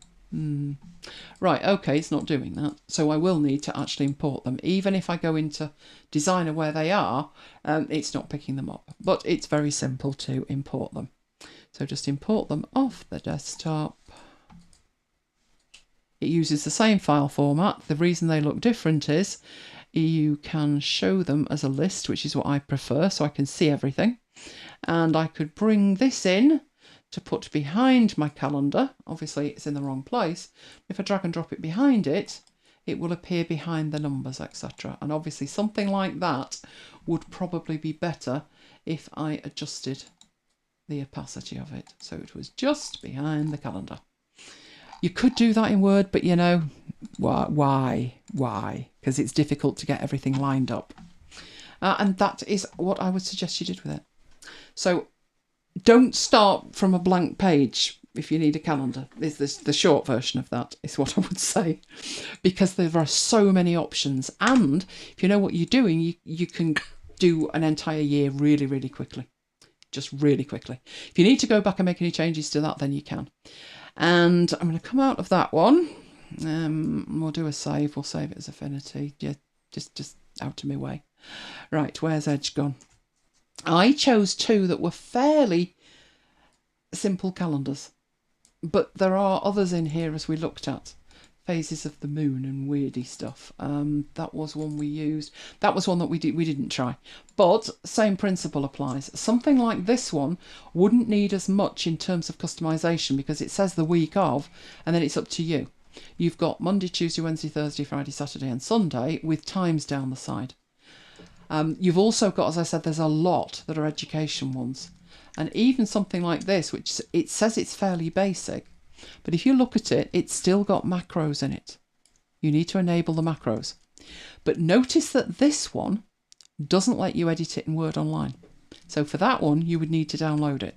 So even though it looks really basic, and you might be thinking, I'll go for the really basic, that way it'll be more compatible with my software, maybe not. Because if it doesn't open in Word Online and you've got to download it, you've no idea what you'll end up with. Because unless you've got Word, the macros won't run. So it's very much that one going to depend on if you've got Word or not. So I thought it was worth having a look at that on the basis it looks simple, doesn't it? And then you start using it and you've got docx, .x, .m, and you're thinking all these are doing different things. And depending on how you approach it, you're going to get a different result. But that different result can work very nicely in Affinity, and you can use it for anything else. So what you create within Word, and this would work in PowerPoint or Excel just as well, take it out to a PDF and it's a vector, and you can use it wherever you want in other applications. So if you wanted something quite snazzy from the Excel department, that's not templates, is it? Templates. So if we just go to calendars in here, many of them are Excel. So let's browse the free ones. Let's not go into the snazzy ones. Excel. Many of them are Excel. If they're very highly designed, they're probably PowerPoint. But I can certainly show you the PowerPoint ones down the line because now I'm using PowerPoint, totally get it now. But many of the powerful ones in here are Excel. And you might want a yearly one. You might just want that. In which case, same principle. You would work out, does it need to be downloaded? Do you have Excel? If not, can you do it online? So let's have a look what that one says. No, that one needs to be downloaded. That's starting on a Sunday. So one question I would have is there an option to have that starting on a Monday? But when you've got it, if you could use that as a page in your newsletter. You could do the first 6 months as a page in your newsletter. I know January, February, March, April, May, June. So you could halve that and it could go in your newsletter, and you could just put a circle around the dates that the newsletters are due out or something like that. And it just saves a lot of time. So do we have any questions there? Because I wasn't able to see the chat through the end of that. Look at those little ears. Do you know the thing with Sammy ears is they're supposed to stand up. Like pointy. So let's get a picture of a Sanoid. Yeah, Neil says, would you use the Windows version of PowerPoint? And Sarah says, Happy New Year. Happy New Year, Sarah. Would I use the Windows version of PowerPoint? I haven't done up to now. It's got more features than the Mac version, but that doesn't mean it's better in terms of what I would want to do with it. I wouldn't be averse to using the Windows version, but I'd have to use a VM to do it, obviously. And I may find that I create a file and then I take it back to the Mac and it doesn't work well. So I'm sticking with the Mac version at the moment, but I can see that I may go to the Windows version to do a specific job. Right, Sammy's ears. Sammy's ears. All right, there's a Samoyed ear. Right, this is a grown dog, and its ears are up and pointy, and this is a puppy, and its ears are floppy. And it's comical when you see them growing up, like that one there. You can really see the difference. Got really pointy ears. They should stick up like that. It's deemed a fault if the ears don't look like that.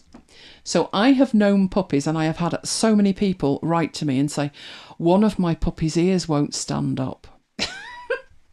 And honestly, what people do, if it gets to like the 10-week mark and you've got an ear that's still floppy, it's like cartilage. So they put a splint on it. Now, there's a couple of things you can use for splints, and I won't mention one, but I will mention the other, because we've probably got a lot of that this year. A toilet roll. And they cut a bit out of the toilet roll so it's the shape of the ear, and they put it in the ear and like attach it. And then hopefully after a week or two, the ear gets the idea it should be stuck up. I'm not even joking, I'm not. I have had so many mails about that, because Maya had lovely, lovely standy up ears. Right, so there's Maya and his standy up ears. Where are you, babes? There he is. Look at his ears. He had lovely, lovely stand-up ears. So I get a lot of mails about the fact that people look at his picture and it's like, how do you get the ears to stand up like that? And some dogs, it never will.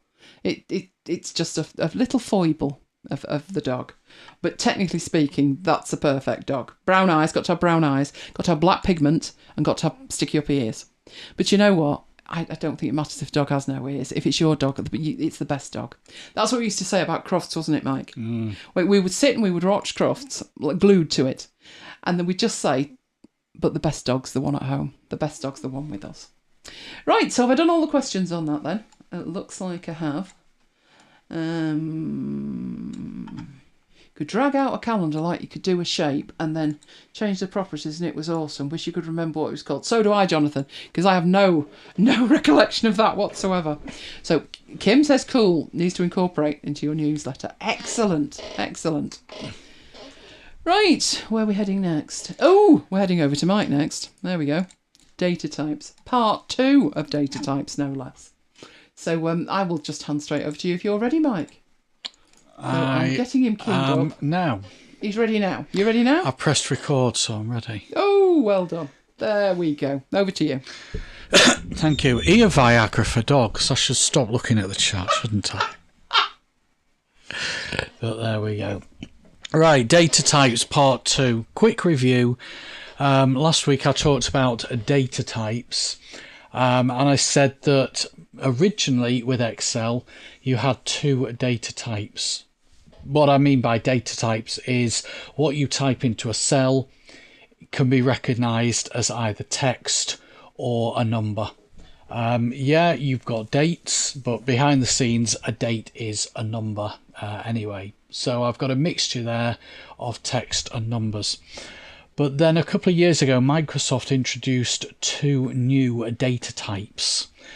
So one of them was geography, and at the moment, those cells there are just treated as text entries. But if you select the cells and you go to data, and then you click on geography from that list there, I have now turned those items from being text entries into being geography entries, and each entry has a set of properties, and you can click on the little icon and that will display a card with all the properties on it. But you can also pick up a property and put it in a cell, and you can do that in a couple of ways. So if I wanted to list the populations of those cities in column B, I would select those cities, click on the little insert data icon that appears, and from the list that appears, these are the properties. You click on population and it will pick up the population. It's picking it up from Bing, so it's using Microsoft's search engine for that. If it says hash field, then it cannot find that value, so it doesn't understand what Manchester is in this example.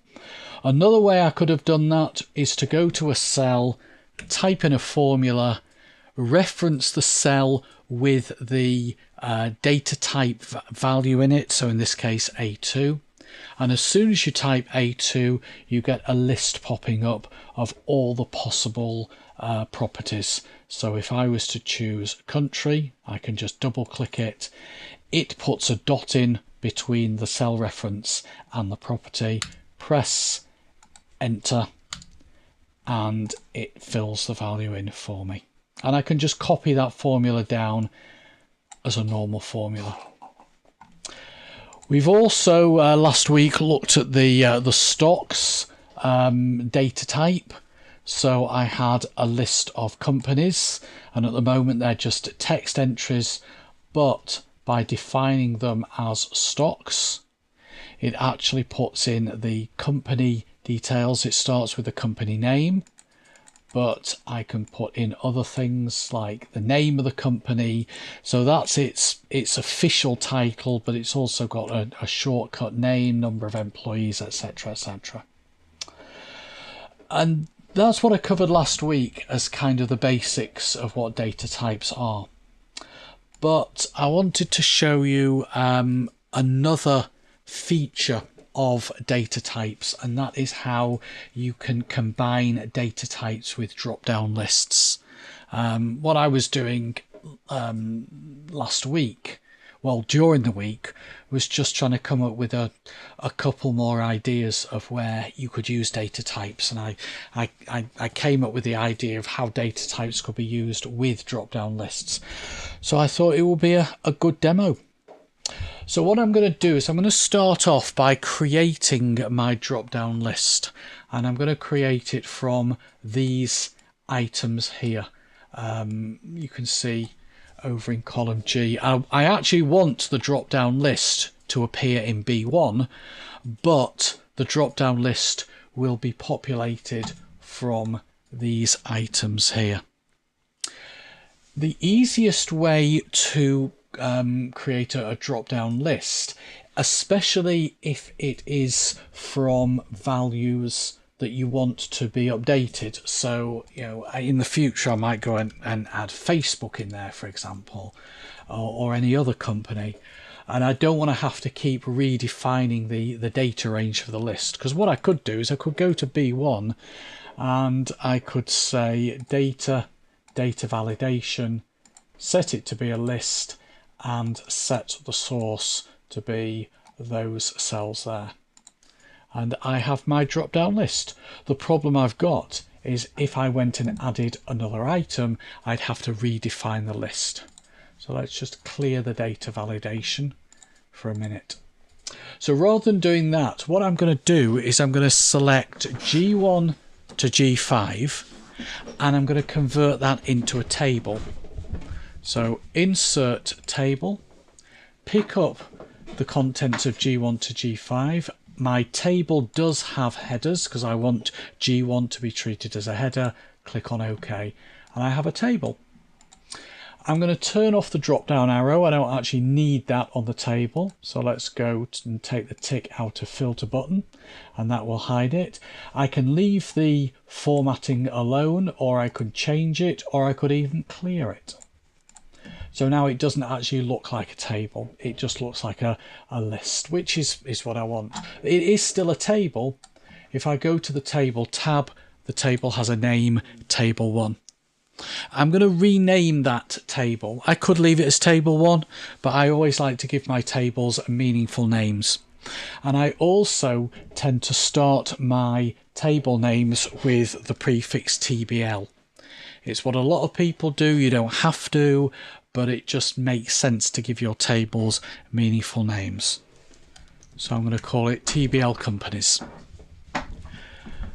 Once I've done that, I'm going to convert the list into the stocks data type by selecting the 4 companies, going to data, and clicking on stocks, and I'll widen that column as well. So now those are live stock data types rather than just being text entries. I'm also going to create a name, and the name is then going to be used to populate the drop-down list, which I haven't yet created. So the name is going to reference those there, but I also want the name to be flexible so that if I add more items to the list, they will get included automatically. So this is what I will do. I will go up to the Formulas tab, and I will go to Define Name, and I will create the name Company List, and the list refers to equals TBL companies, which is the name of the table, open square brackets, company, which is the name of the heading or the name of the column. So if you ever want to create, and this you can do this just generally in Excel, not specifically for what I'm showing you, because some of you may never use data types, some of you may never use drop-down lists. But if you want to create a flexible named range based on a table, then go to the name define name button, which is within Formulas, create the name, and for the reference, instead of just saying refers to G2 to G5, it refers to the name of the table and then the name of the column, and the name of the column goes in square brackets. So I'll click OK on that. Okay, so I've just created a name. If I go to the name manager, I've created a name called Company List. I have a table called TBL Companies, and I have a name called Company List. And that's another reason that I add TBL at the beginning of my table names, so that I can know straight away that it's a table name and not a normal range name.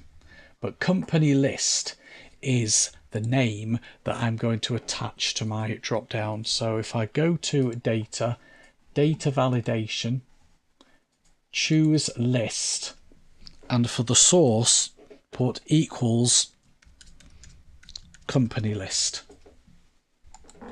Now when I click the drop down, it's picking up the values from column G, and if I do go and add another item here, Facebook, it automatically recognizes Facebook as a company name. It's basically just continuing down the list here, so it is a stock item, and it automatically adds it in there. I know I've stuck with tech companies, but let's put AstraZeneca, which it doesn't recognize. It recognised it last time I used this demo, but what happens is if it doesn't recognise it... what happens every time you go on holiday, Mike, and someone gets fired? Yeah. Do you think the company's gone bust while you've been off? I don't think so. Not with all the lovely vaccines they're about to sell. Or half the vaccines they're about to sell. Let's not go there. No, exactly. If it doesn't recognise the company, then if you click on the question mark, it will open up this panel on the right and give you some suggestions. So I'm going to select this one here. There we go. And I'll also have Manchester United, which I know it did recognise last time I did this demo. There we go. It has recognised that as a company name as well. If I click the drop down arrow, it's now included those in the list as well. If I delete those two, they should have disappeared from the list, which they have, although it has left me in 2 blanks. So what I will do is I will go to data validation. Sorry, not data validation, the name manager is where I want to go. Company list, TBL companies company, I know what's happened. You can see there the little blue dot is going down and including those two blanks. So let's just exclude those two blanks. And that should put us back. There we go. That should put us back to what we want. Okay, so what I've done is I've created my drop-down list. And that drop-down list is based on the companies, but it is expandable. And what I now want to do is I now want to be able to choose a company and it fills in the number of employees. Now, without this, you'd have to get that data from somewhere else, have it in a table, use lookups, and it's, you know, it's quite messy. But with live data types, what I can do is I can just enter a formula into B2, which is going to be equals B1. I don't even have to put the dot in. I could do if I wanted to, but I don't need to. And here I want the number of employees, which is the employees property. And press enter. So 163,000. I'll left align that as well. The year that Microsoft or whichever company I choose was incorporated, so I can put in there equals B1, and I want the property called market cap, which is the year the company was went on the market. No, it's not. Wrong one. Let's delete that formula. That should be B1. That should be year incorporated. That's better. It's remembered the formatting from the previous one, so I'll just clear that formatting and also have that left aligned. And then the last one is market cap. So B1 dot market cap. There we go. Okay, and I'm just going to change that formatting as well to just normal currency, and have that left aligned. There we go. Actually, I'll leave that as dollars. So let's just take that back to more number formats, but keep that as dollars. There we go. So now if I was to click the drop down arrow and choose a different company, it's updated the three values in B2, B3 and B4. Let's hope AstraZeneca has more than 0 employees. Yes, Neil. You've got a problem if they haven't. Yeah.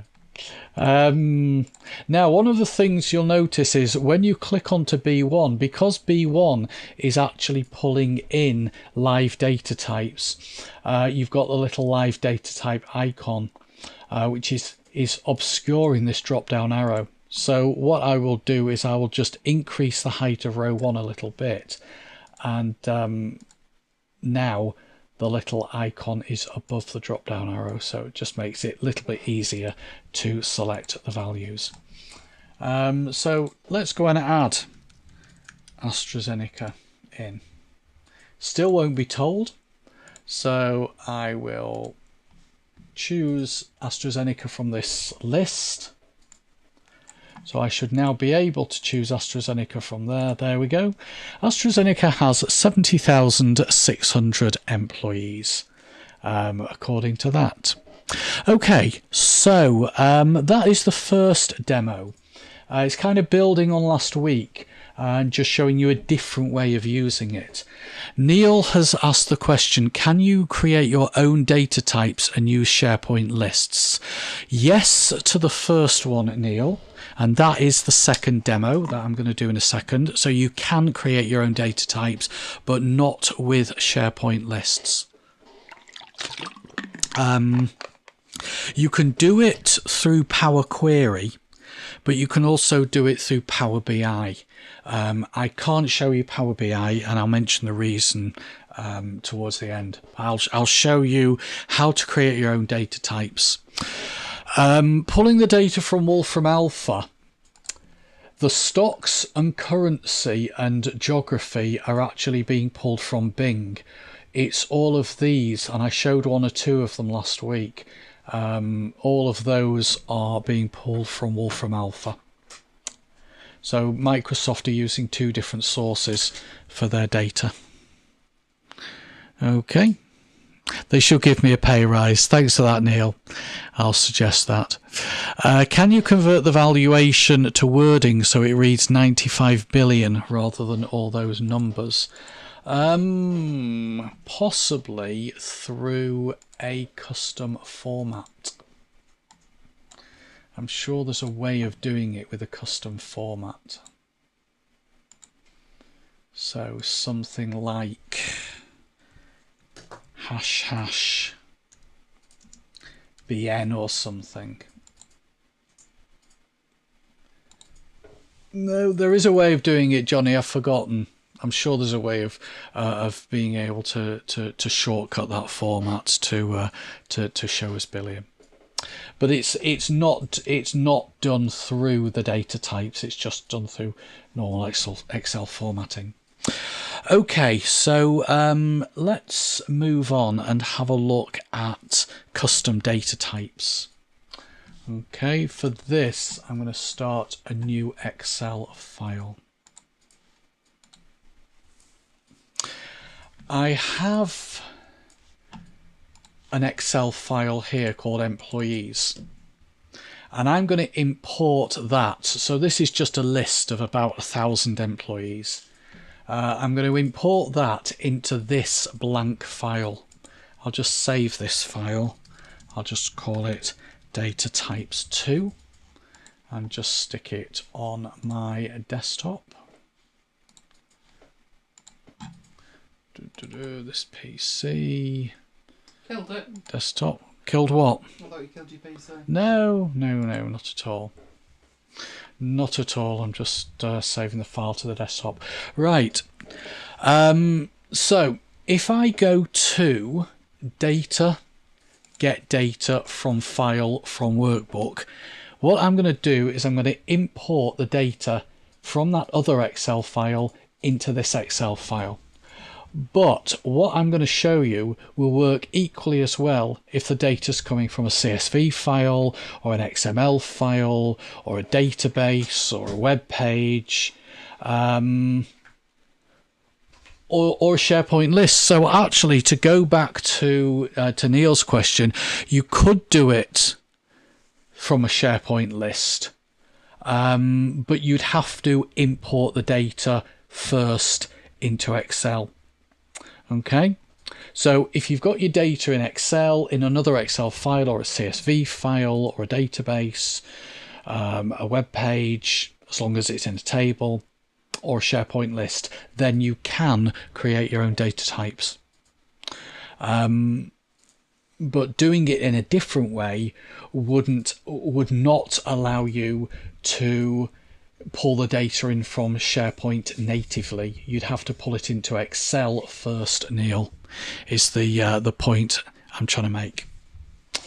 Okay, so I'm going to choose workbook. I'm going to choose the employees file, the one that I just shown you.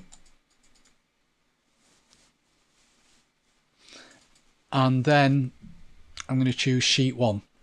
Sheet 1 is the name of the file, the name of the worksheet in the other Excel file that's got all the HR data. And from here, I don't want to click load. If I click load, it will load the 1,000 rows of data and the 10 columns or however many there are into this spreadsheet.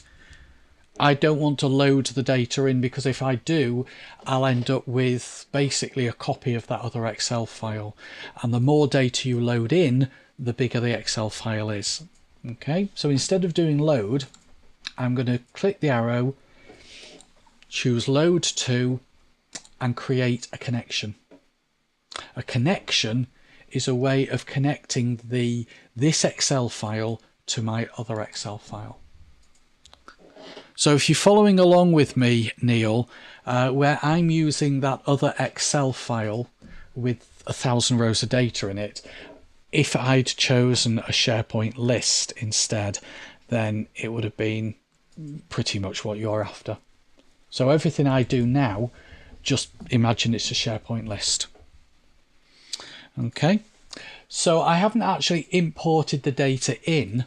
What I've done is created a connection to it. I'm going to rename the query by right-clicking and choosing rename, and I'll call it employees. Doesn't matter what I call it, it's just sheet 1 wasn't a very logical and sensible name. Once I've renamed the query, I will right-click on it and edit it. So that will open up the query editor, something we've looked at many times, both in Excel and Power BI. Now, what I actually want to do, actually I'll close this down and just explain what I want to do. What I want to do is I want to have a list of the employees' names, and I want those employees' names to be the data types. So Mike Thomas, John Smith, Elaine Giles, Lola Bear, etc, etc. Do you know she's become an employee? Good luck with that. And then I want to be able to go to a cell, type equals A1, and it brings up a list of properties. So basically I'm defining my own data types, and I want to use the name as the key, as it were. So let's go back into the query editor. And because my first name and surname are in separate columns, I need to create one column that combines them. The way I'm going to do that is select first name and surname and click on Add Column, Merge Columns. So create a new column called Employee Name and have a space between the first name and the surname and click OK. And it's created me a new column which it's stuck at the end, and I'm going to drag it back and place it there, just after the employee number. Okay, the next thing that I want to do is I want to select employee name and location and department and annual salary and date of birth. I'm holding down the control key to select multiple items, and the reason that I'm selecting those is because those are the things that I want to define my data type from. So the employee name will be displayed in the spreadsheet, but the location, the department, the annual salary and the date of birth will be the properties of each employee. So I want to keep the selected columns and I want to delete or remove the others. And the way to do that is to click on Home, Remove Columns, Remove Other Columns. So I'm left with just the columns that I need. Once I've done that, make sure employee name is selected and click on Transform, Create Data Type. So this is the key. Transform, Create Data Type.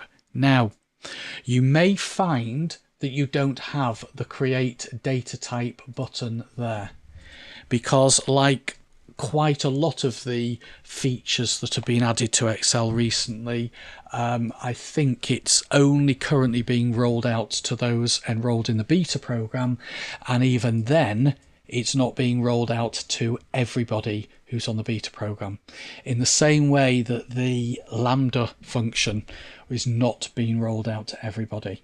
I just happened to have struck lucky and I've got it.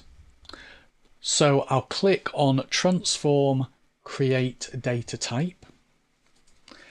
Give the data type a name. So I'm going to call it Employee. And the display column I want to be the employee name. Now it only gives you the ones that you've currently got highlighted. So if I cancel out of that and I select all the columns and then create data type, and then do it again. So employee, and the display column is employee name. So you do actually have to highlight them all. It won't automatically take just the ones that that are left. You do have to highlight all the columns, including the one that you want to be as the display column and all the columns that you want to use as the properties. Once you've done that, click on OK. You'll notice if you look over on the right hand side in the applied steps box that we've now got a new step called created data type. You'll also notice that all of the columns that we did have now been collapsed into this single data type column. And where you're used to seeing ABC or 1, 2, 3 or a date icon or whatever, here you've now got the data type icon. Okay, next thing I need to do is to come out of the query editor. So File, Close and Load. The problem we've now got is that it hasn't put the employee names in the spreadsheet, and there's no way to do that.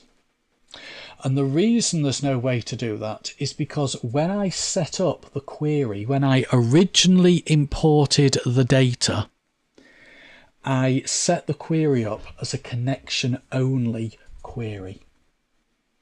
And I did that because I didn't want to bring in the 1,000 rows and 20 columns of data from the other spreadsheet. So if you were pulling data in from a database and you had millions of rows, you wouldn't want to bring that data in. If you were pulling data in from a SharePoint list, as Neil's trying to do, you may not want to bring all the data in to Excel.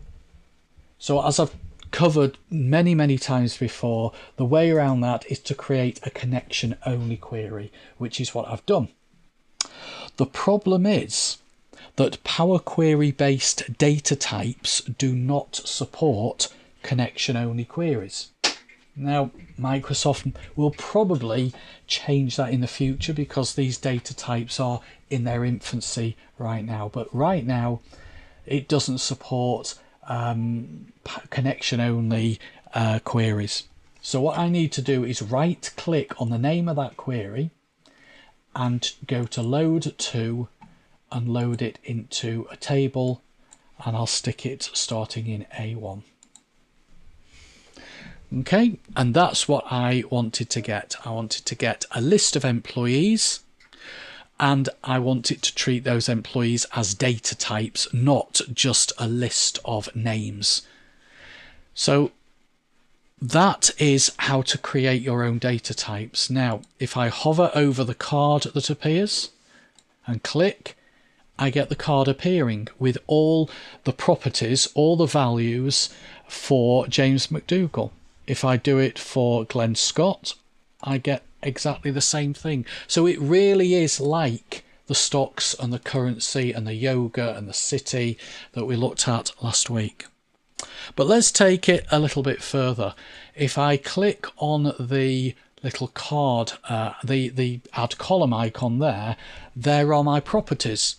And those properties have come from the additional columns from Power Query. So if I select annual salary, it's now picked up the annual salary and added it. Let's say I wanted to calculate the monthly salary. One option would be to go back to the query. So right click on the query, click on edit, and then add a new column. What I'll need to do first is to expand all the columns so they're not hidden by clicking on that little double-headed arrow icon.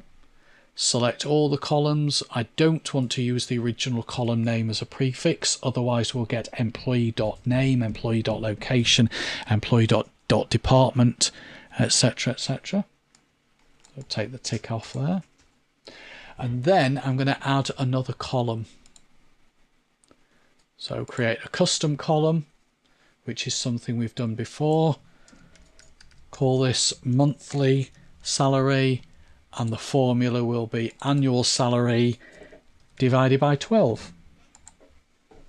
Okay, so I have an extra column there. I'm then going to reselect all of those columns and create a data type from the selected columns. I will set the data type name as employee and select the display column as employee name. So I'm basically recreating the data type with that extra property. Come out of the query editor, and then in my list of properties I've got monthly salary. Another way that I could have created the monthly salary, so what I'll do is I will delete that column. Another way that I could have created the monthly salary is just by using a normal formula. So I could have put B2, is it B2? Sorry, A2. A2 dot annual salary divided by 12. Where's me divided by gone? Divided by 12. There we go. So I could just reference a property from the employee data type, and it just copies it down. So that is how you would create your data type, and then how you would use your data type. Now, one thing that Microsoft have given us the ability to do is to create data types directly from data that's stored in Power BI without bringing it into Excel and Power Query first.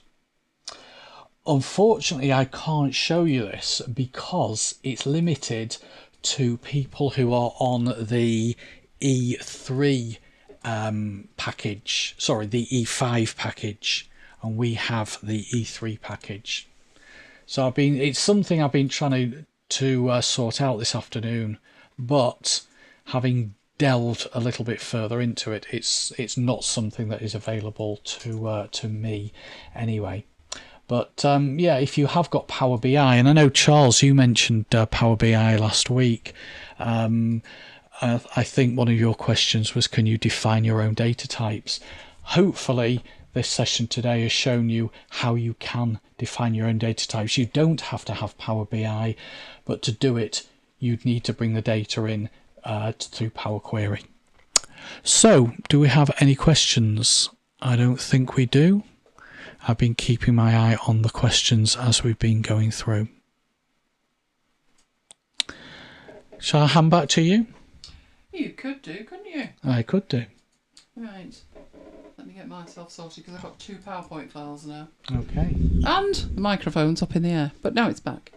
Okay. And we'll cut to my desktop, which has got a load of detritus on it. So let's shift all of that and then leave Mike behind. There we go. Should be seeing my desktop. Right. Let's get the right place in here, which is there. And hopefully do that. Excellent. We are moving on to Notion 2021. I think it would be a jolly good idea if I could see the chat, because I'm hoping that you'll be giving me lots of ideas of things that you would like to see in Notion 2021. Oh dear. I don't know what I've done with that clock, Mike, but it's turned into something else. Right, I'm going to try and see the chat at the same time, which is tricky because it's going to be on a mobile thing, and I'm going to need glasses to see it, aren't I? It is telling me I'm live, though, so technically speaking, I should be able to go to it, and yeah, let's pause it. Oh, no, because will that pause the chat? Oh, I don't know. Start chatting. Put something in the chat, and then I can see if the chat moves. That worked. That worked. I can see Charles, so fingers crossed everything's working. Right. We last year did amazing things. Hang on, let me get my mouse right. Where have you disappeared to? Come here. Right. We did amazing things. with Notion 2020, which was, we were planning with 2020 vision, we said. If only we'd have known. If only we'd have known in January, we'd have run away screaming, wouldn't we? Anyway, what we did in Notion 2020, I'm going to remind you. Some of that is going to be just as relevant now. In fact, all of it could be. But in Notion 2021, we're taking it to new levels, aren't we, Mike? We are. He said. Yes, we are. But with 2020, this was how we started. We started with a core system, and the core system did 3 different things. So we had in there, I think there were 5 tables overall, but the core system was split. The first thing that everybody needs, or seems to need in Notion, is the ability to track time. And what I mean by that is not a time tracker, but a way of working with days, weeks, months, quarters, and years. Okay? So it's 5 core tables, 5 core databases in there, which are days, weeks, months, quarters, and years.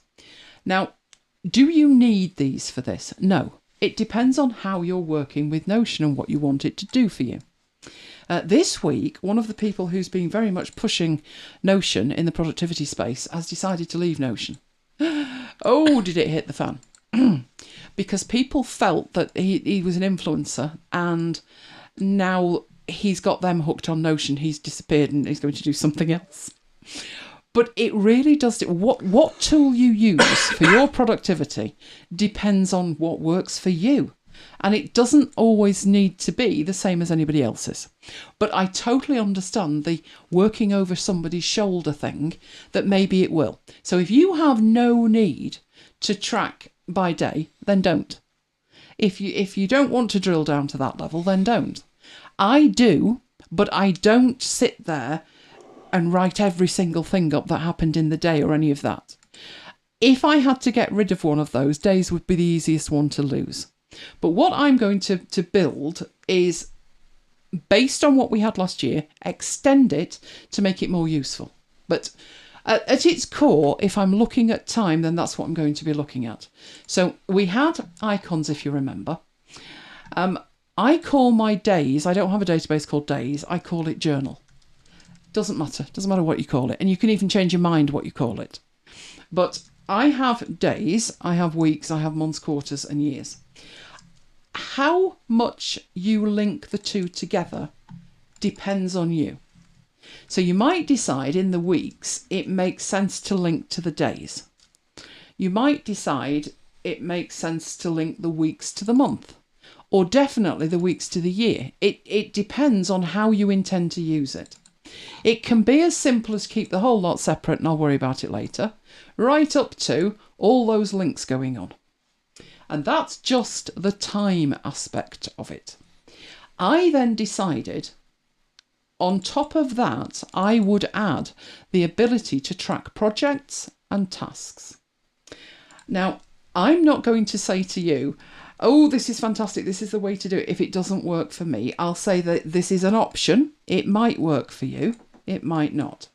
But how it worked was adding 3 extra tables. So these databases stroke tables that you can have as many as you like. There is a limit, the only limit in Notion at the moment, because Notion's different than when we talked about it last year, in that there was a block limit. And now on a personal account, there is no block limit. So instead of thinking I can only, manipulate 3 months at a time, you don't need to worry about that anymore. There's unlimited blocks. So what I added to it was the ability to track projects, tasks, and areas. Now, at this point, I'm going to be really honest with you. I'm not at all sure I'm finding that useful. It should work. It totally should work. The reason that I'm struggling with it, and, obviously, the core system's still there and it's still working for me. But when I say found it difficult, one of the huge problems that you may well not encounter is when Mike and I have to share a project. Because he doesn't have this core system, do you, Mike? No. It's more hunt and peck, throw it in when it works. So the way that this would have to work for me is if we're working on a project together, all these databases would need to be shared, and Mike would have to put all his stuff in it. And he's more the back of a fag packet boy, aren't you? He's saying nothing, but he's nodding furiously. So if I put something in the project that's my project, how on earth does that work when it's something for MacBites? And that's a shared thing. Now, if you're not sharing anything, then this could work perfectly for you. I'm contemplating at the moment, which was why in the week at MacBites headquarters there was an entire day there dedicated to tweaking Notion. What we've done with it, I will show you. And I think I finally persuaded Mike that putting everything in there is the way to go. So I added the ability to track projects as a whole that lived inside areas, my areas of focus, and tasks within projects. That was one thing that I added. The next thing was to add 3 more tables, but it was still extending the core system. So I added another 3 tables, and they were notes, meeting notes, and meals. Now, that was where we were back then. We have since extended this greatly. The core system remains the same. So Kim says, I found the core system an excellent starting place for me to grow from. That's exactly as it should be. Everyone will have different elements that they will then need to add on top of that. And as I've gone through the year, as we've come across an issue where we'd like to track that, or there were other elements, but they didn't belong in the core system. They were add-ons, optional add-ons. So we're sticking with the same concept. We're going to have the core system for Notion 2021, but we're going to have add-ons. And the biggest thing on top of that, so we've got the core, got the add-ons, we're going to be looking at dashboards extensively, because having the core system in place is fine, but you do not, on pain of death, ever want to go back and have to touch the core tables. They should not make any sense. They should be full of hieroglyphics and things to make the rest of the system work. Okay? And then you add your extras on top. I only added 3 this time last year, but we have a lot more now. So I'm going to show you some of the things that I've added. You may want to add something else, maybe like you're tracking your newsletter. You want to add that. But some of the things that we've actually added very well showcase what's coming up in Notion 2021. So this is going to be the overview. Yes, we are going to be building the core system. To do that, next week, I will be showing you how to bulk import into all of the tables, which will save you a ton of time. And then we'll build on top of the core system, the extras, and on top of that, we'll put the dashboards. But what we're actually going to do right now is go in and actually have a look at it. So let's get in there. Right, I have 2 different Notion views here. One, I've got my system, which is my flight deck, etc. But I also have the MacBites demo, and this is where we're going to be building it, in here. So what we've got in here is just the archive of what we did last year. And we do actually, there's Notion 2020. Notion has been very slow the last couple of days. So this was happening all the time, this loading thing. That usually happens about 3 or 4 days before they roll out a big update. So you heard it here first. Keep an eye on it. Could well be a big update coming. But what we did was we had the core system, time management, and here were the years, the quarters, the months, the weeks, and the days. And then we had core system productivity, and I had actually even added clients to that. And then we were going to contemplate whether we needed master projects and sub-projects as well. Then there was extensions to the core system, and while we started with 3 of them, we then have notes and improved notes, meeting notes, food, added events. We contemplated books and podcasts and global tags. So we did go beyond what we had planned to do. But that was what we did last year. Now, when I go into these, so if I go in and I look at the weeks, what I'm going to see is a table. It is the underlying table. This is where the real data is actually stored. How do we know that? because the name here has no arrow next to it. So up there, just before that, if this was not the real table, we would see an arrow. And what I was saying to you was, there are no benefits whatsoever to be working directly with the data. You can always use another page for that. Now, the reason I say there is no benefit, this has no views on it at the moment. It says add a view. All it is the core raw data. That's it. I could add a view to this where it showed me the next month, or it showed me a date range, or it showed me something else. And that view would live in this table. But I could never copy it anywhere else. So if Mike wanted to have a view of this data and I wanted to have a view of this data, but not necessarily the same, there would be a problem. So because of that, I took the decision to take all the views off the underlying tables and put in place management views. So what that would look like at this level is, we've got this in the archive, but if what I did was, I think of the best way to do this, what would make most sense. You've got two options. You could either create at a level that suits you, the workspace level, or a private level. You could create an engine room. And that was what we did. Good night, Deborah. I like all the tables in the engine room out of the way. That's why it's like fingers off, don't touch. Petty fingers, leave them alone. But you could, if you wanted to make the entire system self-contained, have it at the bottom of a page. And what I mean by that is, what we've got there, that's the core system. So what I could do here is go into the archive, drag out Notion 2020, put it there and say that that is the engine room, because it's the original table. So leave them alone, don't touch them. But what do you do then when you need to work with it? Well, you would add a page in and you would put Notion 2021 in our case, but we'll say 2020 at the minute, right? You've got a page at that point. But let's say that this is your weeks. You want to work with weeks there. And what you do is you put a link in it. You create a linked table. So we'll put in there linked. So you're going to create a linked database. You need to tell it which database. And we have one, weeks.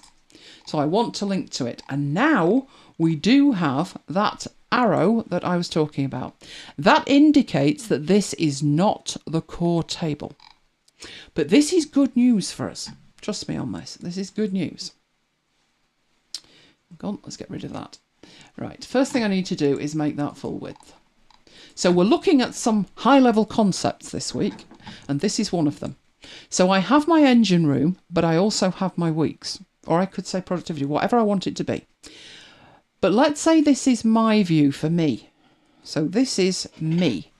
And I want to start off and I want to create a view, and I'd like, you could make it a timeline view, but let's go for a calendar view. Some of them do have dates, so this would work well. Some don't, but this is just as a demonstration. So I've got my calendar, and somewhere in here, because it's going backwards to last year, isn't it? There we go. There's my weeks. So I've got them on my calendar. So I decide a calendar view makes sense for me. What are you doing there? Yes, that is when I do my daily review. Right, so they're on my calendar. I could change the view on here. I could add things to this, but I'd also like another view. So I add another view. This time I'd like a board view. I don't know to what degree this is going to work given the data, but I'll just put board and create a board. And it's based on status. So what I can create on this board very much depends on what I can group by. And I only have status to group it by. And nothing has a status yet. So that's why I'm not seeing anything. But if I want to add a status, then it will appear. So I could do that. But I'm showing you this for this reason. Table view shows me everything. My calendar view shows me my calendar. And at this point, Mike says, I'd like a view, but I don't want it to look like that. Now, If I'd created these views inside the weeks, inside the engine room, there, and Mike wanted a copy of what I'd got as a starting point, but then it wanted to go his own way, you cannot copy the views out of here. I've taken this to extreme levels because of that, and I actually have a maintenance view rather than add maintenance views to the underlying table. So Mike wants the calendar, he doesn't want the board view, but I want the board view, so we can't share the view. But what we can do is we can just duplicate this. So let's say we add a page for Mike's weeks. And he quite likes the calendar, doesn't want the rest. So I'm taking that to be full width. On my page, all I need to do with this is duplicate it. It puts a copy of it at the bottom. It's not duplicated it in terms of underlying data. Okay, it's just duplicated this pointer to the underlying data. I drag that and drop it, and I put it into Mike's weeks. And he has in here exactly the views that I had, so he has the calendar view. There is no way to do that from the core tables. So while we need the core tables, we never, ever want to look at these. Just put them out of sight.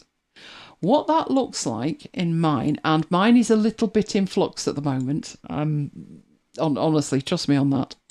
But what that looks like in here is we've got stuff all over the place. But if we look at the MacBites engine room, I think I did it for that. Fingers crossed I did. Maybe not. I definitely did it for one. I did it for one. Could have been the show production. Fingers crossed it is. No, I didn't.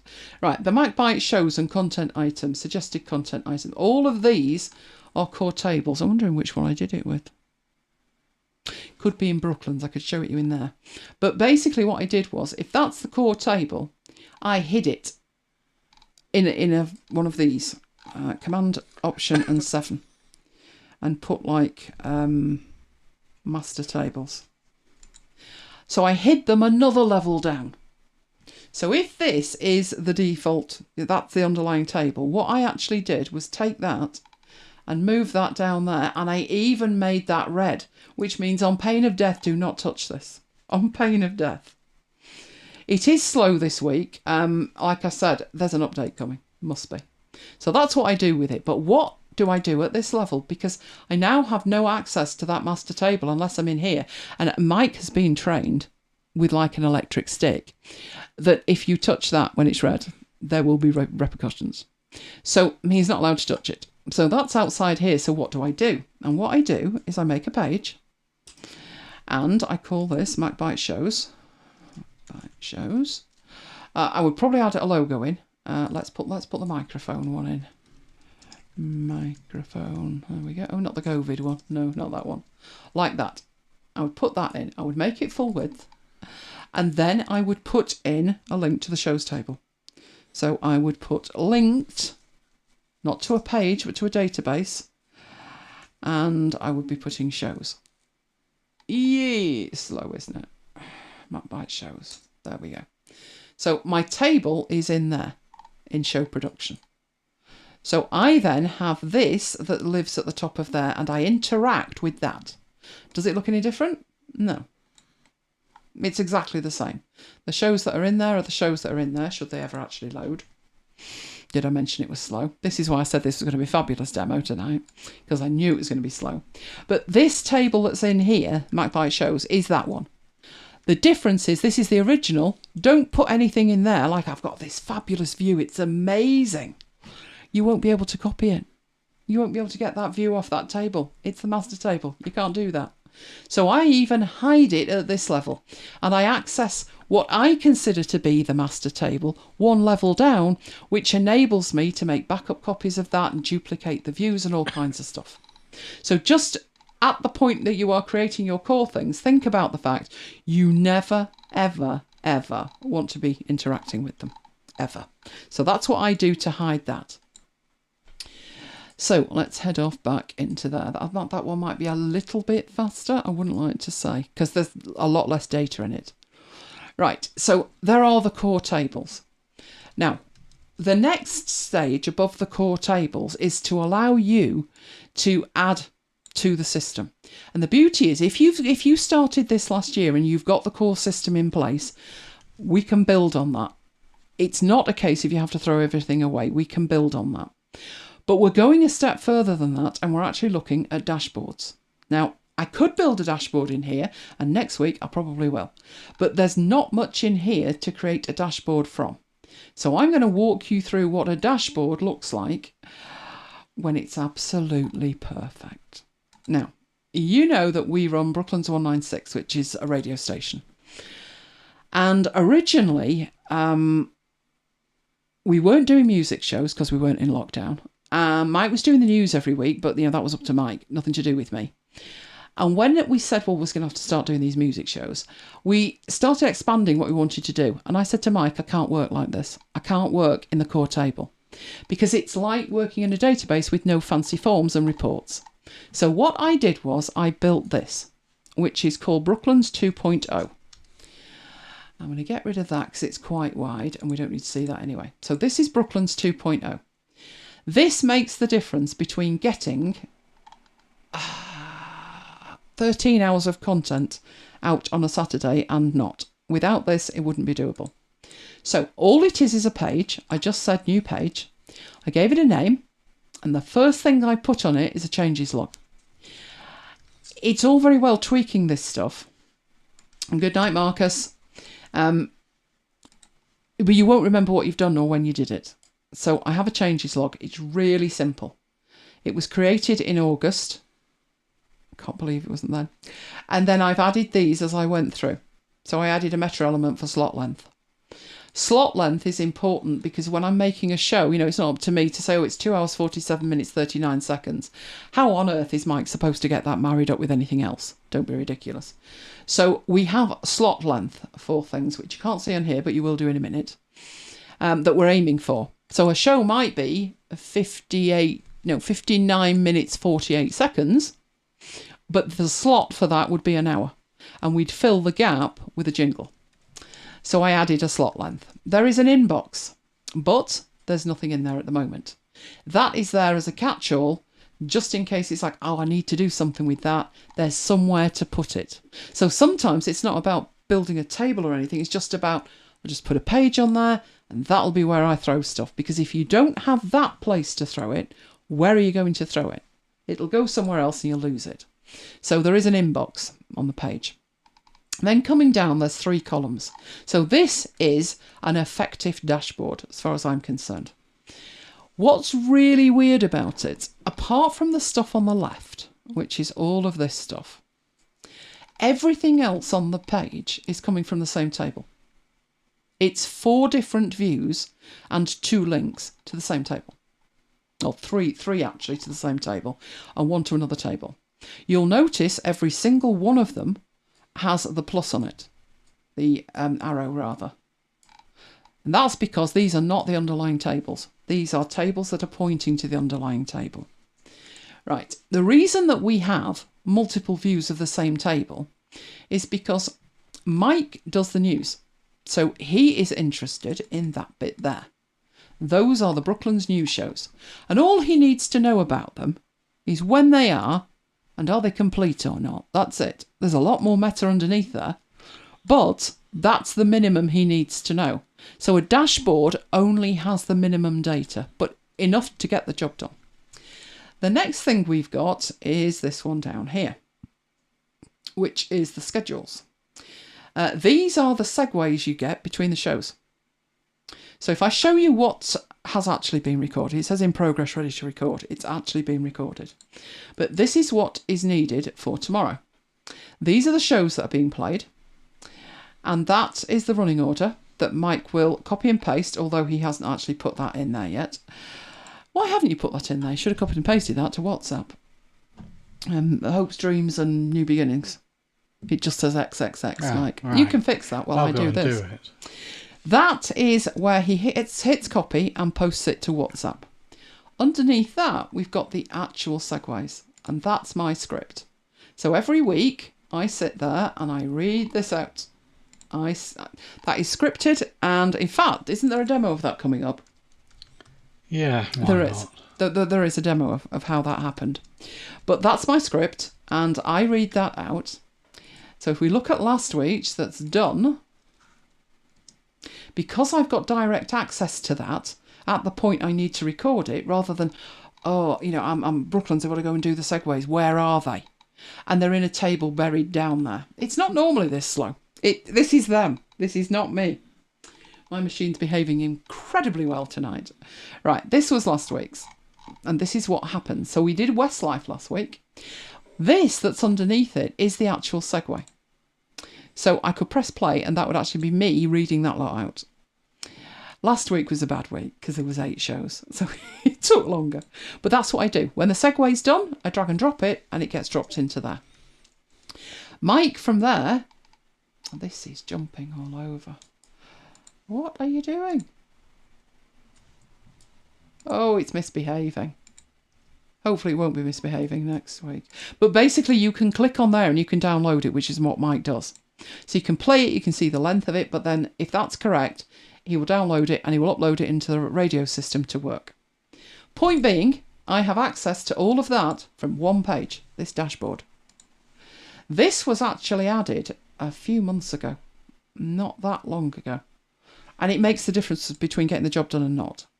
Now, this view is a view of what is due to be broadcast on the 9th. So I've got the date on it.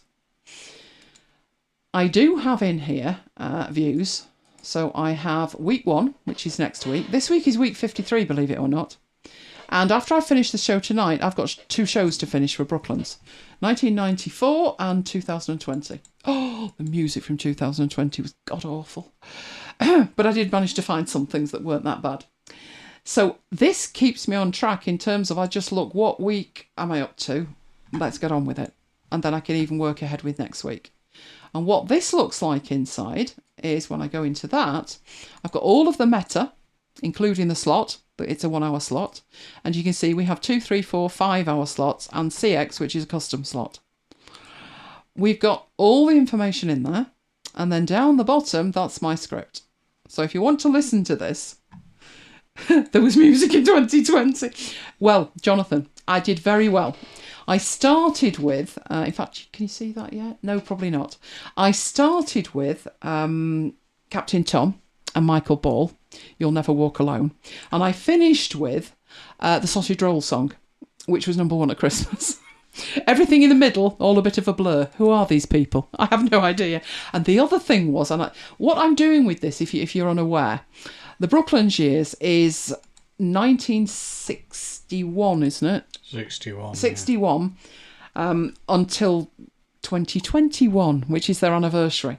So they were inaugurated, Circle was created in 1961. So I said to Mike, a good way to make sure we've got some shows and we can predict what they are, is what if I did an hour of music from every year from 1961 to 2021. Now, I can only go as far as 2020, to be honest. The series will be complete in March. So it's been running for a good few months already at 2 shows a week. And it gives us predictable content. But I have a script underneath. What will happen is the audio file will get put in there. The playlist will get put in there. And that's the script. And I sit down and I read that out. And what does one look like when it's finished? It would look like the Bonnie Tyler one.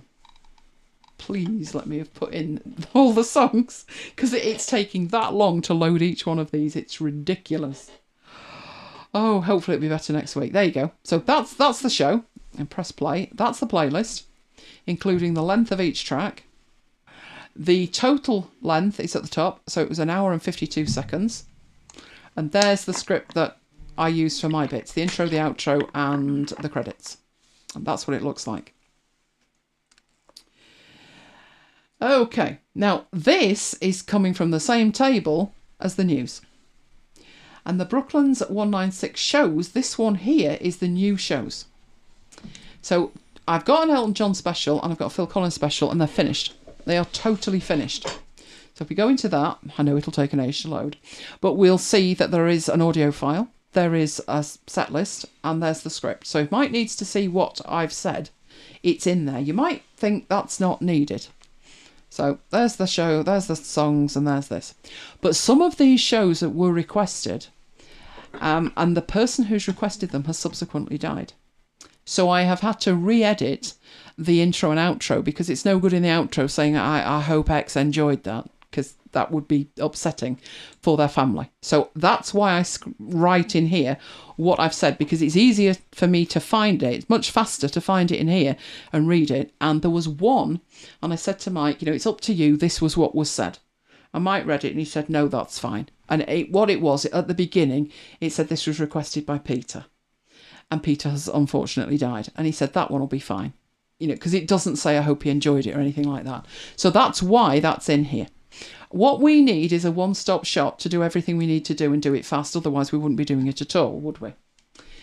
But point being, the ones at the bottom, the ones at the top, and the ones over here, the news, are all coming from the same table. So if I go into the show management table, the full show management table, there it is. These are all the new shows. So I mentioned Phil Collins and Elton John, because they haven't got a date yet to be scheduled, but they're done and they're ready, so they're marked as new shows. Everything else has been scheduled, and is it the music show? Is it the Brooklyn's Years? What's the status of it? So we've got Brooklyn's Years going up to April, and ABBA specials for the Eurovision, and all kinds of stuff.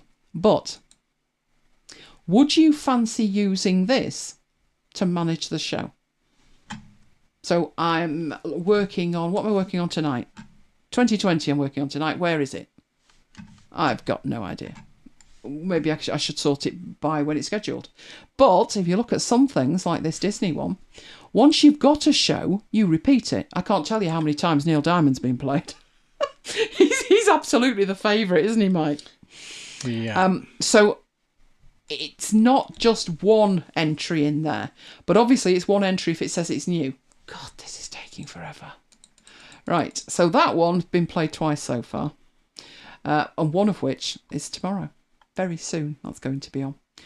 So that's what we do in there. And I've got, I've got notes in here that I asked Kaz to provide the songs, and Kaz has sent the songs in that kind of stuff. I have no idea who's who. So I sorted it all out and then put it back in there. So the information's there, but look at it. It's hideous. You'd be running query upon, let's do a search, let's try and find it. I've no idea. And that's why a dashboard will save your sanity. I've filtered that table, the one we've just looked at, down to the 3 things I'm working on right now. They've got to be ready for 9 o'clock tomorrow morning. These ones don't have a particular time. Mike will get the news ready for Sunday. These will need to be finished for 9 o'clock tomorrow morning. But it focuses you completely. That's in terms of the content for Brooklands. But goes beyond that. I have a link to the Brooklyn shows, which is the same shows table, but all of them. These are the music ones. Then I've got an editorial calendar. So I can flick to the editorial calendar. That's in table view, but obviously it would make much more sense to have an editorial calendar in calendar view. And there's all the shows. Obviously, we have other stuff going out during the week, but this is our content. So going out during the week, we'll have syndicated music content. But this is our content, so we can see when that is available. Right, let's go back to 2.0. We've got suggestions for themes. So what's coming up in the future. We've got the syndicated content I just mentioned. I'm going to come back to Wiki, but we've got merchandise, which is what merchandise we have available and what's been sold. This is the information for the licensing. And hidden away under here, we have meeting notes. So if we've had a meeting about Brooklands, like this one, the Brooklands 196 Wiki Update meeting, which was actually earlier today, we have access to that from there as well. So a dashboard is a jump-off point. Kim loves having a dashboard. So what we're going to do with the dashboards is take them to the nth degree, try and make them even more useful. Case in point, we have a global wiki in our Notion system. Now, there's nothing in to do with, let's say, my website, my own blog, that's got anything to do with Brooklands. Nothing at all. So do I duplicate the wiki and then put the content in there? So we have a wiki link there. But is that the Brooklands wiki or is it the global wiki? Now, the thing to remember with Notion is you cannot union query. If you cannot union query, then if you find yourself thinking, I'll just make another table, stop and think, is there a table I could put this in? So we have a global wiki, but this wiki here, when we click on it, it's got a mini dashboard of its own, and it's got all of the entries here. All of these are to do with Brooklands. So this is what I reference when I'm putting my segues together. I've got all these Hindenburg files. The files are in there. And then I've got my segues, my main file, and then I've got all my sub files. You'll notice there are not separate Hindenburg folders for each one. No, because they're pulling the same files in from there. When I export them, I need the MP3s, and my source files that I bring in, which are my pre-edits, are AIFF sub there. So that's what every week needs to look like. I can't remember that. Life's too short. So I created this and I put it in the wiki. What does union query mean? A union query means that if I've got the Brooklands wiki and I've got the MacBites FM wiki, I could write a query that pulled in data from both tables. It joins the data from two separate tables into one result set. Notion does not do that. There's a very good reason why it doesn't do it, and that is, for that to work, there needs to be some kind of commonality in terms of the structure of the data. So if I have two tables and they're identical, then I can union query them.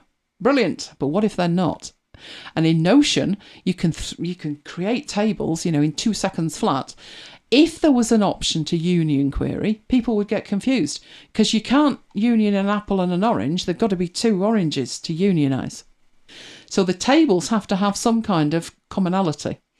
So it's just not there for that reason. But what you can do is filter content out, which means you can narrow down and narrow down and narrow down.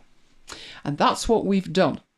So all of these are to do with Brooklands. There is an entire style guide in there. There's the Notion icon, the Notion header, the website header, the posters, everything's in there. All of the brand colours, the podcast files, and blurb to put in that case, iTunes. But all of that is in there. If you want the website header, you click on it, and there it is, and underneath is where it came from. So that was from Envato Elements. So this is incredibly useful, And we get to it from the dashboard. So when we go into the wiki, we don't particularly say to it, this is the general wiki, now I've got to fiddle around with it. So Paul's saying, is that view filtered by Brooklands? Yes, it is. So it's pointing, we have a pointer there, don't disappear. We have a pointer that's pointing to a table. But when we go to that, it's a mess. It's an unholy mess. It's everything. It's everything that we've got in the wiki. All this. There's Brooklands stuff, there's inbox stuff, there's stuff for Mike's mother, there's all kinds of stuff. That's useless. Absolutely useless. But this is fabulous. So if we go into what it's filtered for, it's really simple. Where the tag contains Brooklands, and that's it. So what does that look like at the wiki end? So we've looked at Brooklands 2.0, which is the Brooklands dashboard. This is what gives it its power. We didn't exactly last time build much in the way of dashboards. We did have kind of jump off points, but not like this, where everything, we've had the time in 2020 to work through it and think it would be better if, basically. And if it, can you see Mike flying around my screen? Little M. That's what he is. That's what he's doing. Just consolidate it all. So let's think about this wiki that we've got here. That's the Brooklands wiki. But if we go into here, I know where I put it. We're in the middle of building a new dashboard, which is mission control. At the moment, a little bit on the sparse side. But there's the wiki dashboard. So if we access the wiki dashboard, That's the wiki dashboard. It's not finished yet, but because this was literally the result of a conversation Mike and I had yesterday, and I said, look, you need structure, basically. Hello, Melinda. Good to have you with us. I said it needs something, and Mike was overwhelmed with the amount of stuff that was in there, and how do you get rid of that, and how do you focus? I've got to make a query for this, a query for that, all done on the fly. So I said, this is what we need. So this is another dashboard, slightly different. This one's based on one that is one of my personal dashboards, which is for notes. But what we have here is two things in the wiki that need finishing off. So they're marked as in progress, but they're also marked as inbox. So the filter is where the tags contain inbox. Anything that contains inbox is going to show in the wiki inbox. It's going to greet you as soon as you go there. But then we have different views of that inbox, the wiki. So if we look at the Brooklands one, go into it, this is exactly what we saw. It's a different view of it, but it's exactly what we saw on the Brooklands page. We've just left it at wiki. We haven't done any other views, I don't think. We've got an all view, and we've got this wiki view, which is a simple list. We'll be building on that, but for the moment, that's good enough. We've got shared stuff for the pair of us. We've got the MacBites wiki, which has the MacBite stuff in. We have a household wiki, like when's the car insurance due? And have we got a PDF of last year's? Yes, we do. And we've got the Brooklands wiki, and we've got Hillary. You're wondering about Hillary, aren't you? That's Mike's mum. So if there's stuff like she changed her password, for example, and then couldn't get into her email. Oh, she did. Right, all the stuff to do with Hillary is in there. So if Hillary rings me and Mike's in the middle of a 4-hour training session and something's on fire, right, I say, what is it? I go in there, it'll be in there. Everything to do with Hillary will be in there. What you're going to need if you're going to do this is you're going to need to review items. So you might say, this is how I send the Aweber emails, or this is the referral codes, and then you get some more referral codes. So each item, so if we say this referral code, if we open it, it's really simple. There's Divi, Notion and Stack Social, and they are the referral codes that we have. But in here, we've put a review date of the 31st of January. I can't tell you how many times we just ignore it because there's no bell icon. It just sits there. And you're like, oh yeah. 10 months later, you're like, oh, I should have reviewed that. I'll just change it to next week. It'll be fine. So I said to Mike, the review date is there on every single item. We need to use it. Well, we use it by going to the wiki review. And the wiki review says, if we look at the filter on it, where the review is within the next month, show it to me. And those are the things that we need to review. So, for instance, the printing, binding and laminating from Ryman's, well, we're not leaving the house. So that'll probably just get a note put on it of like, we'll check this out when we can leave the house. The referral codes are to make sure that we've put all the referral codes in. Sending Aweber emails changes every couple of weeks, so we'll just make sure that that's up to date. And that enables us to get the job done. So the dashboard makes the difference between getting the job done and not getting the job done. So for this year, I think the biggest thing that we'll be focusing on in Notion 2021 is creating effective dashboards. Right, so that's where we're at. What we're going to start doing next week is actually building it, and we're going to be building it in the MacBites one. So that's what we've got from last year. I'm going to show you what I've done to tidy it up, and then what you need to do between now and then is say, is there something you would like to track? So one of the things I thought of to add was books, because I love my books. You know I love my books. And what I've read, what I'm intending to read, and so forth. Be it audiobooks or whatever. So tracking books would be a good idea. But if there's anything else that you particularly think of tracking, then let me know, and we can add it to the list of stuff to be done. And I'll show you what I was doing in terms of getting things done with tasks. It's not that Notion wouldn't work for it, but unless it's shared, it makes no sense. So I shall have to have another word with Mike. It may or may not involve a stick. Right, so Notion 2021. We've got an overview. We know where we're heading. Right, so let's get on to the last thing of the night, which is No, it's not presenting you Christmas photos. That's the wrong one. That's from last week. But basically, it's similar. We did this, if you remember. And I showed you that. And I said a variation of that, because we love that in PowerPoint. Kim loves the build with me. It's excellent, because we'll be starting that next week. Right, that was what we looked at last week. And it was using special features of PowerPoint that are not really available in Keynote. I'm going to try and make it work in Keynote, but it's punching through the background to show you the slide background. And it's fabulous. I love that. And I said, I'm pretty confident I could do a variation on a theme and turn it into a game. And I've actually done it twice. So the games in question, let me know if you're not based in the UK. Have you ever heard of Catchphrase? Oh, we've got a ditto and a triple ditto. Excellent. Who's heard of Catchphrase? It was a game show in the UK. Was it Jimmy Cricket originally? And there's a young upstart. Roy Walker, wasn't it? Oh, yeah. Was it Roy Walker? I think it was Roy Walker. Yeah. It was a comedian anyway. And the essence of the game was they asked a question, you pressed a button, and if you got the question right, you pressed the thing on there, whizzed round, and you got to take away a square. And behind it, there was imagery. It was very rudimentary looking at it. It looked like a Sinclair Spectrum, but it was a moving image, and you had to guess what the catchphrase was. So if behind there was like a lady knitting and a stitch fell off the end, then the phrase might be "a stitch in time saves 9." That was how it worked. It was Roy Walker. Excellent. Why did I think it was other fella? Jimmy Cricket. Maybe he was a guest star once. I don't know. Did I mention not having a TV? Cut me some slack. No TV. So that was one thing that I remember from being very, very young. It has probably gone a bit more high-tech, but as I say, no TV.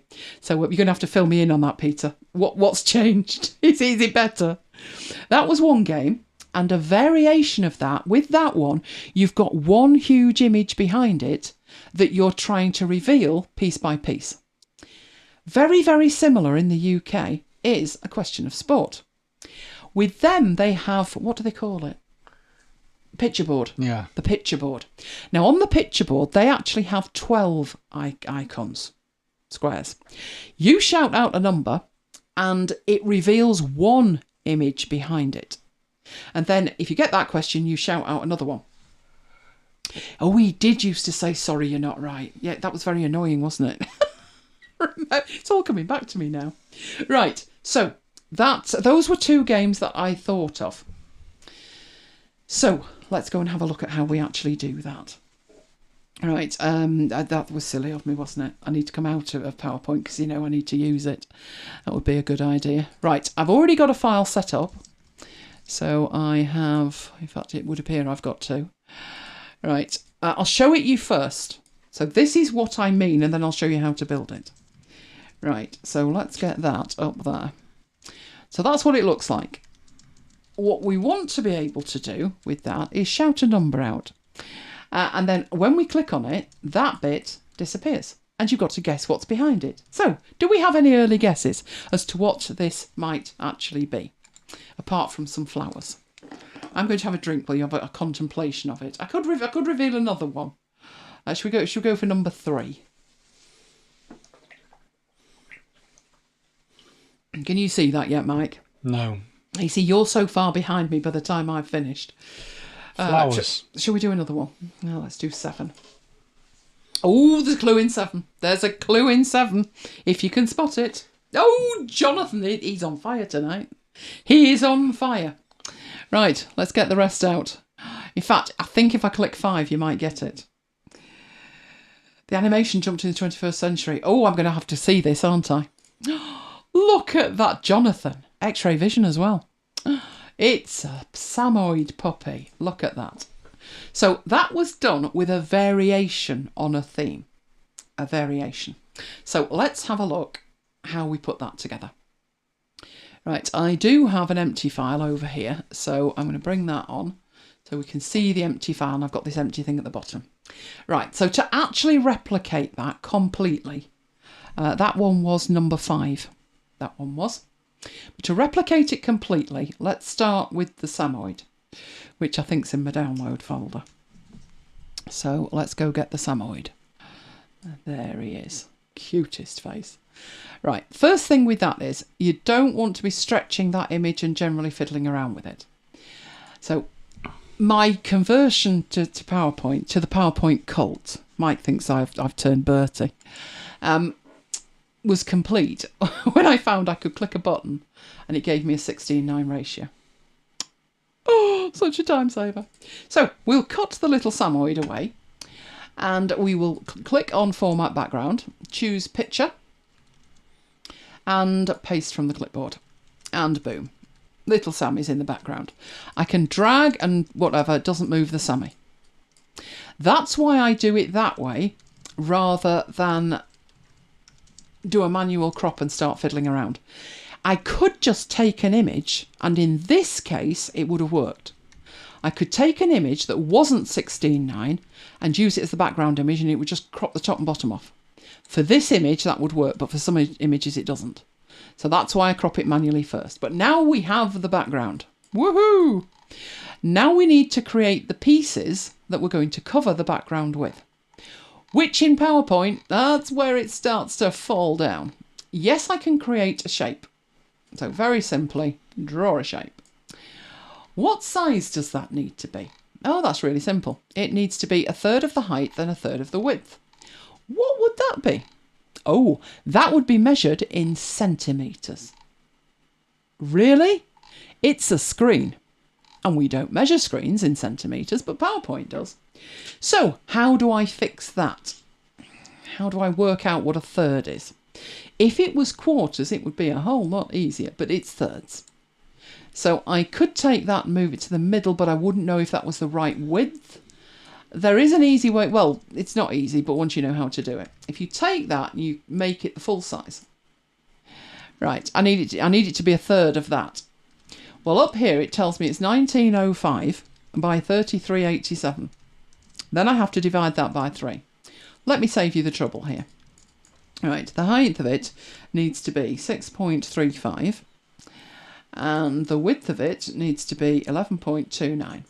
Now it's the right size. Right, you could at this point start duplicating it and doing all of this, but that way madness lies, so don't. Right, first thing I need to do is to format it properly. So I was going to have it as blue, but you could have it as any colour.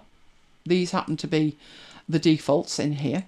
We could make it a MacBites orange, couldn't we? That'll probably look hideous though, but never mind. We'll do that anyway. And then put a border on it, so put a white border on it and make the weight somewhere around the 4.5, 3, something like that, Then we need to start putting numbers in. So that's square 1 and that's a bit tiny. So if we go to home and change the size of that, we can make that quite big so we can all see it from right across the room. Now, should we start duplicating at this point, or is there another way? I'm going to look at this. What else would it be? Right, I'm going to choose something bizarre next time. You'll never guess. And Jonathan, I'll make it worth a point. And I'll see the umpire. See if I can do that. Well, I could start duplicating at this point. If I do, I'm going to give myself a little bit more work. So, what do we want to happen? Can you tell me in English what needs to happen at this point? As in terms of, could you explain it? You don't need to know the absolute details of how it happens. You just need to be able to say in English, what do I want to happen? It's not difficult. The difficult part is translating it into PowerPoint language. And I would say, I want to click on the box and I want to see what's underneath it. Okay, let's get a little bit more precise. Because what's underneath it is already there, to be precise, I need to click on the box and the box disappear. That's a good start. So let's go to animations and see what we've got in relation to that. So make sure you have it selected and there's an exit effect. Now, you could have it checkerboarding, peeking out, flying round, but how about it just disappears? You need to cover the puppy with 9 boxes. You do, but if you do this bit first, then you don't have to do it 9 times, do you? So I want it to disappear. So there's it giving me a preview of what that looks like. But when do I want that to happen? So if I go into the animations, there's my animation. That's all very well. But when do I want it to happen? So if you think about when you animate stuff, like bullet points coming in one after the other, when do you want this to happen? Because I don't want it to be that I click on 1 and then 2 and then 3 and then 4, because, you know, you need to choose them. You need to choose which one disappears first. And it needs to be different every time. So I can't do it in a sequence. But what I can do is, having said what I want to happen, in other words, make it disappear, I can go to the trigger and I can say on the click, and this one is rectangle 3. Now, rectangle 3, let me have a look here. I've got that many panels open. But my selection pane will show me that that is indeed rectangle 3. Not the best name for it. It's actually rectangle 1 as far as I'm concerned. But let's get rid of the stock imagery. We don't need that. That means I can flick back between the animation. So now we can see that 1 is going to disappear when we click 1. Test it at that point. Make sure what you think you want to happen happens. If I click that, does it disappear? Fabulous! Fabulous! Now is the time to duplicate it. So if I pull that across and we line that up, and they do snap together incredibly well, and I put a 2 in it, and I look at my selection pane, I've now got 2 1s. That's not good. That's not good at all. But this one is the one I'm looking for. So that one is actually number 2. Right, I'm going to put in number 3 and then show you what you actually need to do. So let's put the number 3 in there. Don't die on me now. And over here, I'm naming it number 3. So all I'm doing in this selection pane is naming it. You don't need to, but if they're all called number 1, good luck with the animation. So then I go to the animations and I can see I've got 1 and I've got 2 and I've got 3. Right, will that work? Shall we have a look? Kim's right with on click. Shall we have a look? Right. Yay! Yay! Yay! Brilliant. So all I actually need to do with these now is just duplicate them and put them in the right place. So I don't think, I mean, I am going to put the numbers in correctly, but at this stage, we could just, you know, roughly place them and then actually go in here and sort it out. So in there, we'll put 4, we'll do the numbering first, and then we'll put them in place. What I will say with PowerPoint is it's very, very good in terms of snapping. I was concerned, you know, obviously I'm leaving Keynote, that I'd find it difficult because of the scaling, but no, its snapping is absolutely second to none. If you look at the red lines that I'm getting, it's telling me it's lined up with 2 and 4 and centered both horizontally and vertically. So it's really quick to do this. So I'll put 7 and 8 in the right place, and then we're ready to play. Isn't that fast? Oh, it's amazingly fast. Right, so do that. So we'll go for 8, and then 3, 4, 9, 1, 2, 6, 7, and finally that cute face. Gorgeous. What gets even better with it is, let's go to a blank slide. Nothing on here at all. So here's our first blank slide. Right, I'm going to go and get another image. So where did Edge disappear to? That was where the Sammy came from. I should do this off screen, so it's something totally different. What could we have that's totally different that I like, Mike? Don't say people. It's too peoply. Everywhere's too peoply. What else do I like? Apple Macs. Oh, I'm not putting computers on it. Rabbits. Do you remember the rabbits? Oh, the rabbits were gorgeous. Let's see if I can get some rabbits. Not really. Well, I can, but they're individual bunnies. Go on, we'll go for the one with the carrots, the little rabbit with the carrots. Right, so I'm going to download that image and get it on the slide so you can see it. So, download folder. Oh, it's downloading. How big is it? You're kidding me. Oh, good grief. No, well, actually, it would work, but, you know, let's not push it. It's a video. I need pictures. So that's a video. Here we go. Here's the pictures of rabbits. Let's see more pictures of rabbits. I know this will be perfect. This will be perfect. Somebody this morning that I follow on Facebook posted and said, obviously, 1st of January.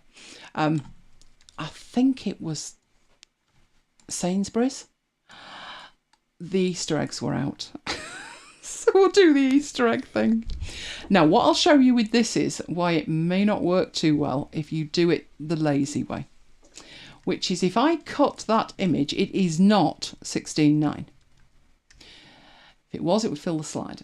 If I go to format the background and then put that in from the clipboard, I lose too much off the bottom. It crops it equally, and I don't want that.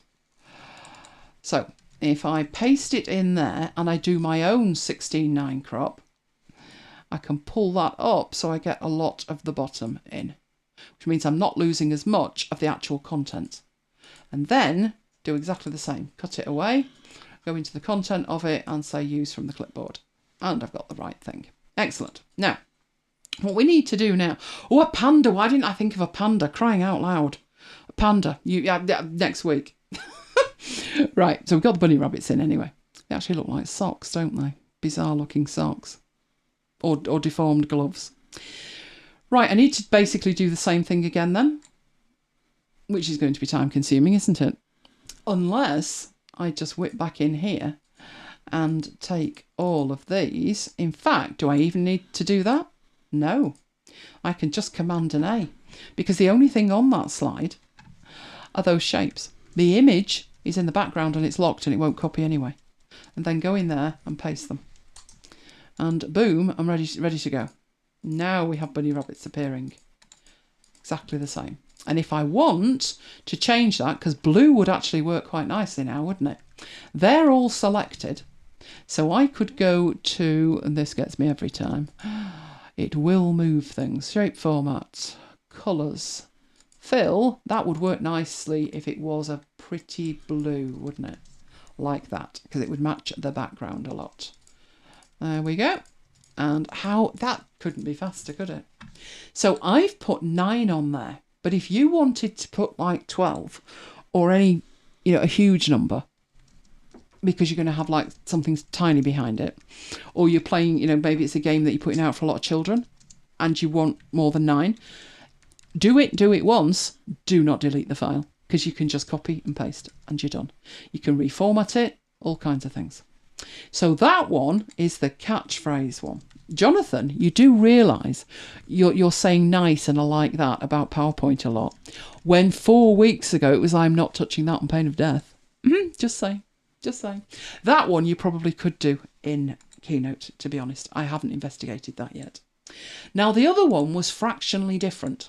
The other one, the question of sport one, was when you clicked on the number, a picture appeared, just taking up that space. So if we clicked on 5, the picture would just appear in that area. But it would be a whole picture. It would not be part of a bigger picture. It's really simple. It couldn't be easier. Just to save time, I have got, well, any of these would work, to be honest. The ones I've got here. Jonathan says, I know. I feel myself warming to PowerPoint. Well, if I can switch, Jonathan, anybody can. Because my beloved Keynote has been my go-to companion every day for 14 years. In fact, it's nearly 15 years this year. And I switched in one day. It probably took about 3 hours. And I was saying to Mike, this isn't going to work and I don't like that. And poor Mike was sat there. And then at that point, the things that I wanted to work that weren't working in the same way, once I learnt how they worked, like, oh my word. And can just say touch wood, not lost a slide since. Unlike Keynote, still eating them, because I need to go back to the old slides in Keynote to, like tonight, I needed the Notion 2020 ones. So I got them up, went into Keynote, exported it as PowerPoint, and then took them into here. And that was fine. until I turned round and it had duplicated the presentation, and I thought, here we go again. Luckily, everything's backed up 7 ways from Sunday, but that's not the point. So Keynote's still doing the usual garbage. Right, to save time, I have put in the kind of thing I mean. When we click on a number, we want to see the horse, or we want to see the bird, or we want to see something else. Okay? Johnny only stayed awake for the PowerPoint bit. We have to put the PowerPoint bit at the beginning, aren't we? Just saying, Jonathan. Right, I put in different pictures for this one. And I want the same thing to happen when you click on whatever's on the top of this one. It shows you that one. It's Mount Rushmore, isn't it? And it couldn't be easier because you just copy and paste again. It's going to be slightly different once you have, but in here, Command and A, hang on, what are you doing? Not there. That one. Command and A, Command and C, to the slide with the pictures, and paste. And then play. So you look at 3, and that one comes up. Look at 7, that one comes up, because it's just behind it. It's exactly the same code, if you will, but a different kind of principle to it, that you're showing individual pictures behind it. There is unbelievably a third variant of this, which is, I'm going to duplicate that one. Don't talk about variants. Is it upsetting you? Poor Mikey. Right, I'm going to delete these only because I need to see the things behind them. All right, so let's get rid of that. Right, one thing you could do to change this around, and it won't work great with 9. Trust me on that, it won't work great with 9. But we'll keep Mount Rushmore, because Kim likes that. And I do like the meerkats. What can we lose? Let's lose the bee, and let's lose that. Now, you might wonder what on earth I'm doing. Well, what I'm going to do is I'm going to duplicate some of the pictures. Now, I know they're not lining up perfectly. That's me. That's me, it's not it. But you don't want to sit here and watch me line things up, do you? So we'll take that one and we'll duplicate that into that space at the top. That looks like it's snapping okay. We will lose the bird and duplicate Mount Rushmore. Now this one would take more coding, so I'll finish it next week, but can you see where I'm going with this? We are looking to play snap with this. Now, it won't work unless there's an even number, unless one's a doppelganger. And basically, we're almost there. We are almost there with the code. Because all, again, we need to do is go into that one, I think, which had it as a background, and do a Command and A and a Command and C, put them over the top of there. And we would need a way to say, if I click, let's actually go into it. So we need different code for this. We want to say there's one and there's one, but they don't match. So if they don't match, we'd need to find a way to cover them up again. That's what we need to do. So I shall think about that for next week. But it struck me as I was looking at it that was a good idea for another thing to try. Let's see if we can do that. But I will convince Jonathan that PowerPoint has legs in certain circumstances, if it kills me. No, Jonathan, it is. Would I be using it if it was garbage? Would I? Hey, you know me. I'm a bear of very little patience when it comes to stuff like that. Okay, let's get into that. Is this going to work, Mike? The unboxing. Shall we try it? Don't see why not. Oh, I do. Worth a try. Got to be worth a try. Okay, I'm going to move the chat out of the way because it's screaming about having very little battery anyway. So I'll put the chat out of the way. Mike will keep me updated with the chat, won't you? Yeah. And I will see if I can swap to that. But before I do that, I need to put some lights on or you won't see a thing. So there's one light. Let's get the other light off. Peter said, could you do it so clicking opens a full slide picture? Yes, absolutely. There's a zoom feature for that. It can do that built in. If you'd like me to show you the zoom thing, more than happy to. It'll be another nail in Keynote's coffin for Jonathan. We'll get there, Jonathan. Even if it takes the entirety of 2020. Right, I think we are good to go with where that is, although my cable's stretching like crazy to this laptop, and I don't know why. because it was perfect last week. It's just playing with my mind. As ever, playing with my mind. Right, I'm going to get it so you can see my desktop, hopefully. And here's hoping that we don't melt YouTube. Wouldn't be the first time, would it?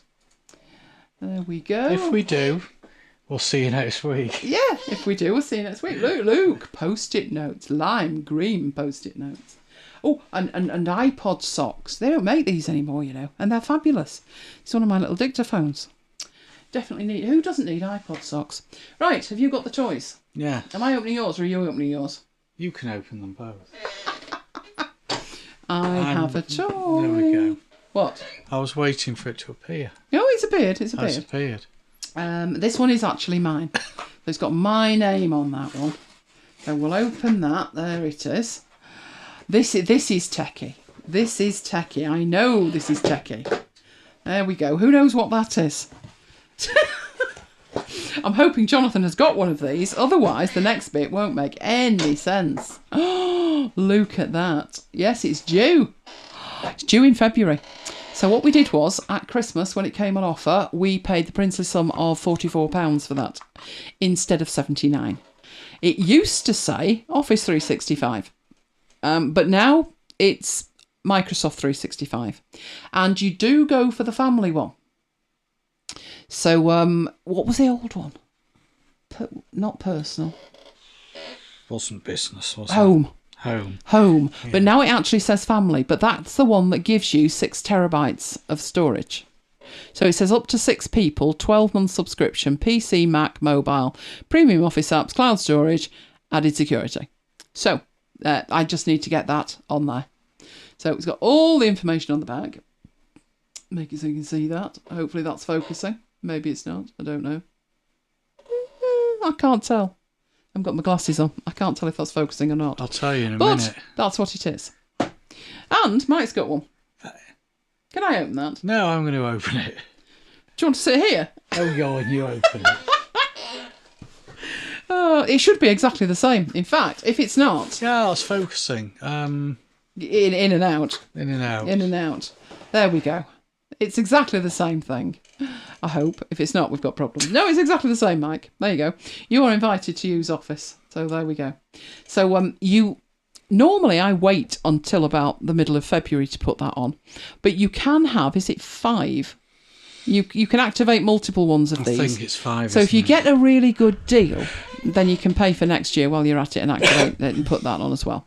So that's what we will be doing. But I'm very glad they do this now, because otherwise PowerPoint would be a nightmare, wouldn't it? And Keynote's eating my slides, so I'm not going back to that. So there you go. Office this week. Office.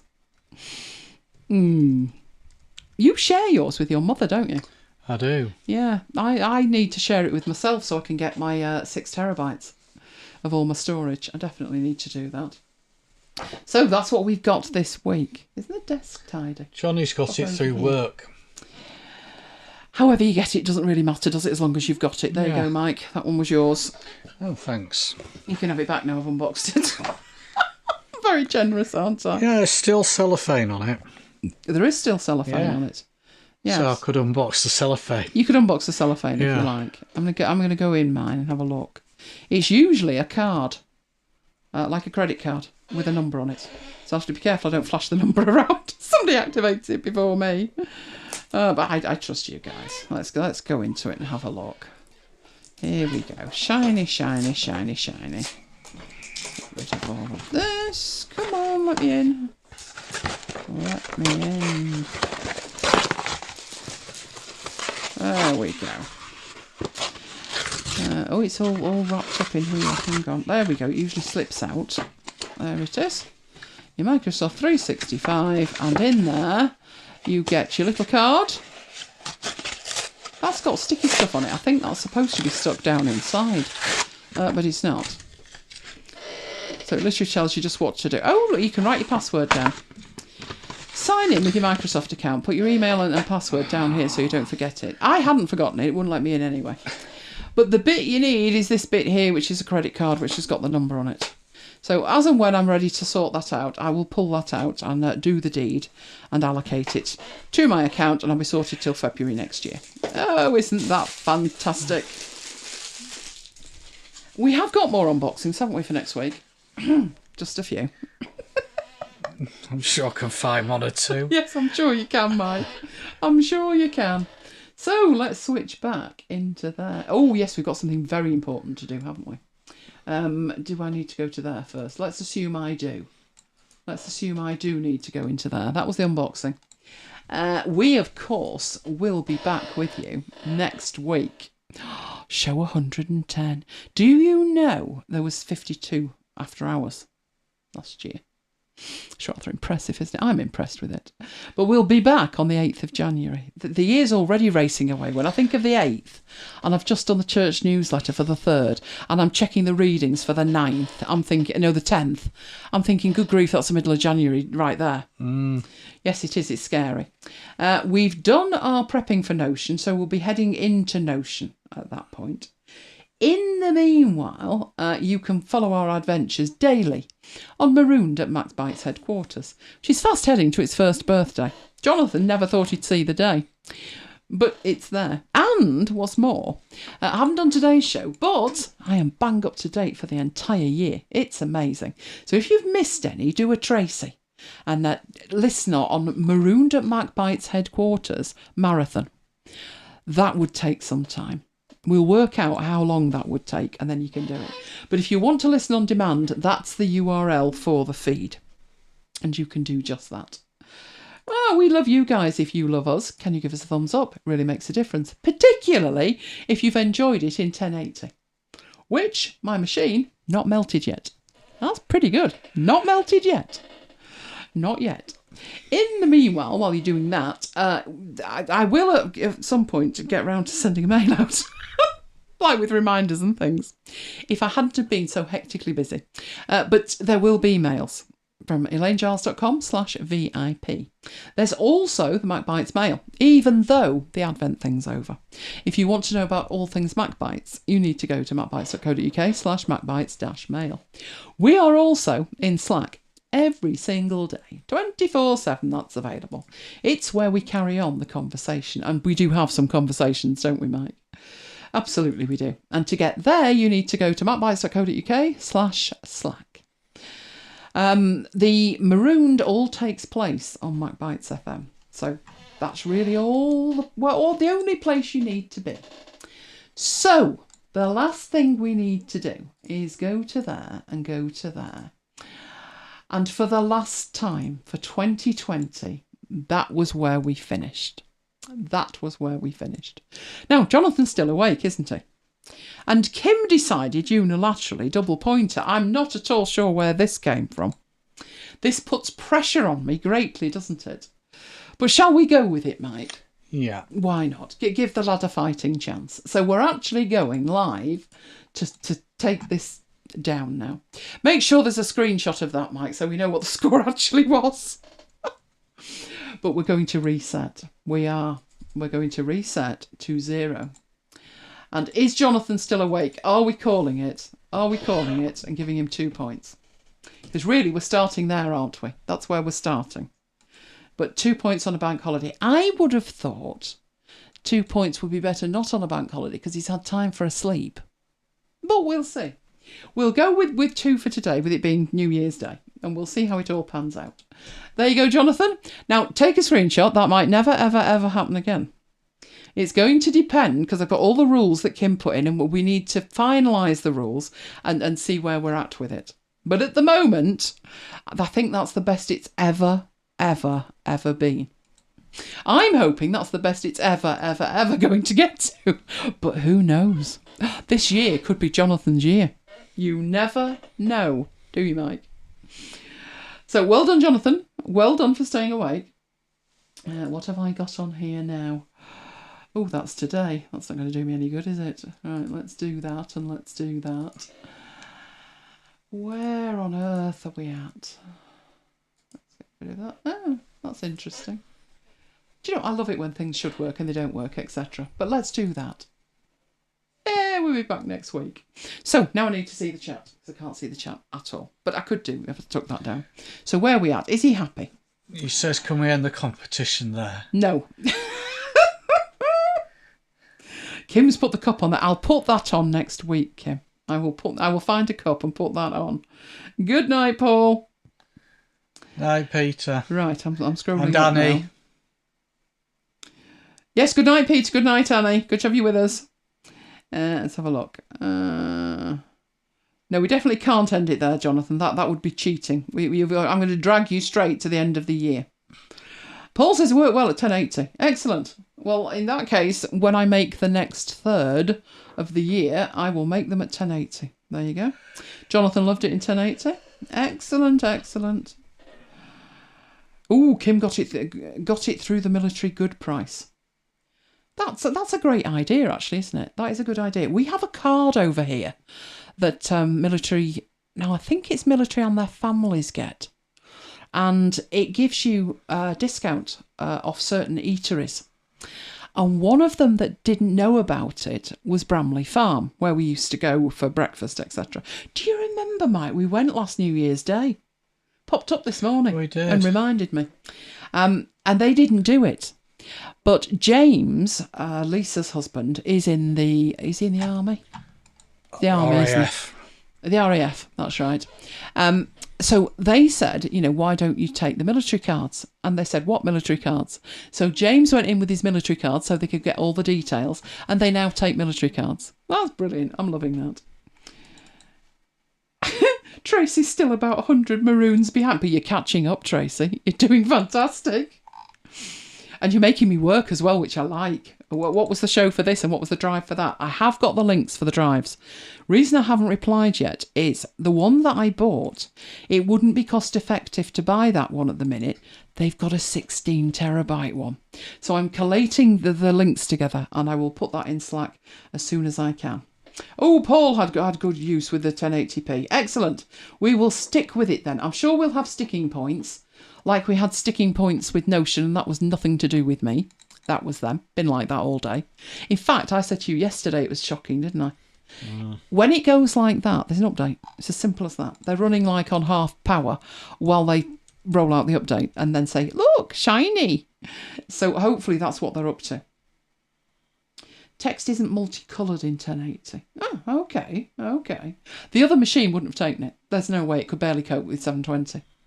In fact, the difference between that machine and this machine is like night and day, which is quite worrying, as though the other one was never right from day one. I mean, it sat behind me and it's doing like it'll back up every 20 minutes or something, but there's nothing running on it at all. There's no video, there's no audio, there's no other apps running on it. And every now and then the fans will go absolutely mental. And what I've done is when it starts, I dive in there, and I bring up the activity monitor and I watch it. And it's just going crazy with itself and there's no feedback telling you what's causing it. It just goes mental. Now, the first, I think we've done 4 weeks on this new machine. If I do it at 720, the fans aren't on at all. If I do it at 1080, I can hear it humming along a bit, but nothing like the other one. Nothing. And when I stop broadcasting, this will go completely silent, which is how I like it, because then I've got to record audio. But I'm glad that worked for everybody. We're connected to the TV.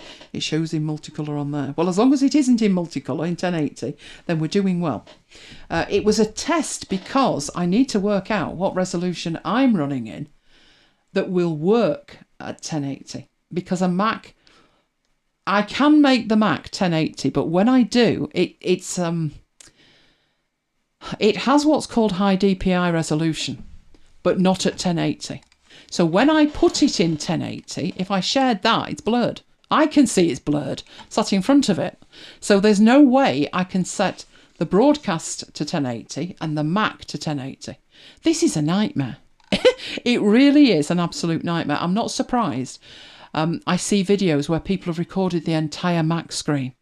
And I'm squinting at it and I'm thinking I need an 80-inch plasma so I can see what that button said. But I understand why, because it is so difficult to make it work. Good night, Tracy. Brilliant having it 1080. Excellent. You can see more detail. Oh, that'll be good when we get round to the tour of the office, won't it? When I can work out why my cable's shorter this week than it was last week. You couldn't make this up. You literally could not make this up. how can it be shorter than it was last week? I've just realised maybe what it is that I plugged in a different camera. That could have been that. You never know. You never know with what's going on here, but we'll see.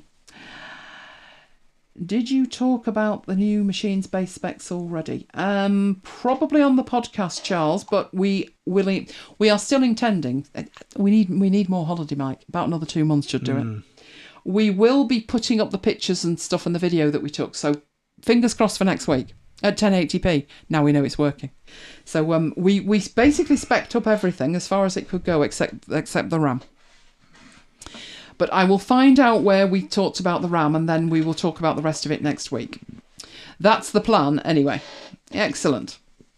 Okay then. So hope you have enjoyed that. Clearly quite a few of you did because there's some thumbs up. There's also a thumbs down. It's always one, isn't there? Oh, it's all right. That usually happens before we've started. It did. Did it? Oh, okay. So the dislike had nothing to do with what was said. It was just there to start with. It was there between starting, but before the week at MacBites headquarters. My So word. it was there in the warm-up. Was it something I said? It's a good job I'm not sensitive. We'll blame the support act. You can't say anything nice, don't say anything at all. That's my motto, but that's only me. But anyway, never mind. Never mind. I'm going to say good night from me. And good night from me. And we will both see you next time. Stay safe out there, guys.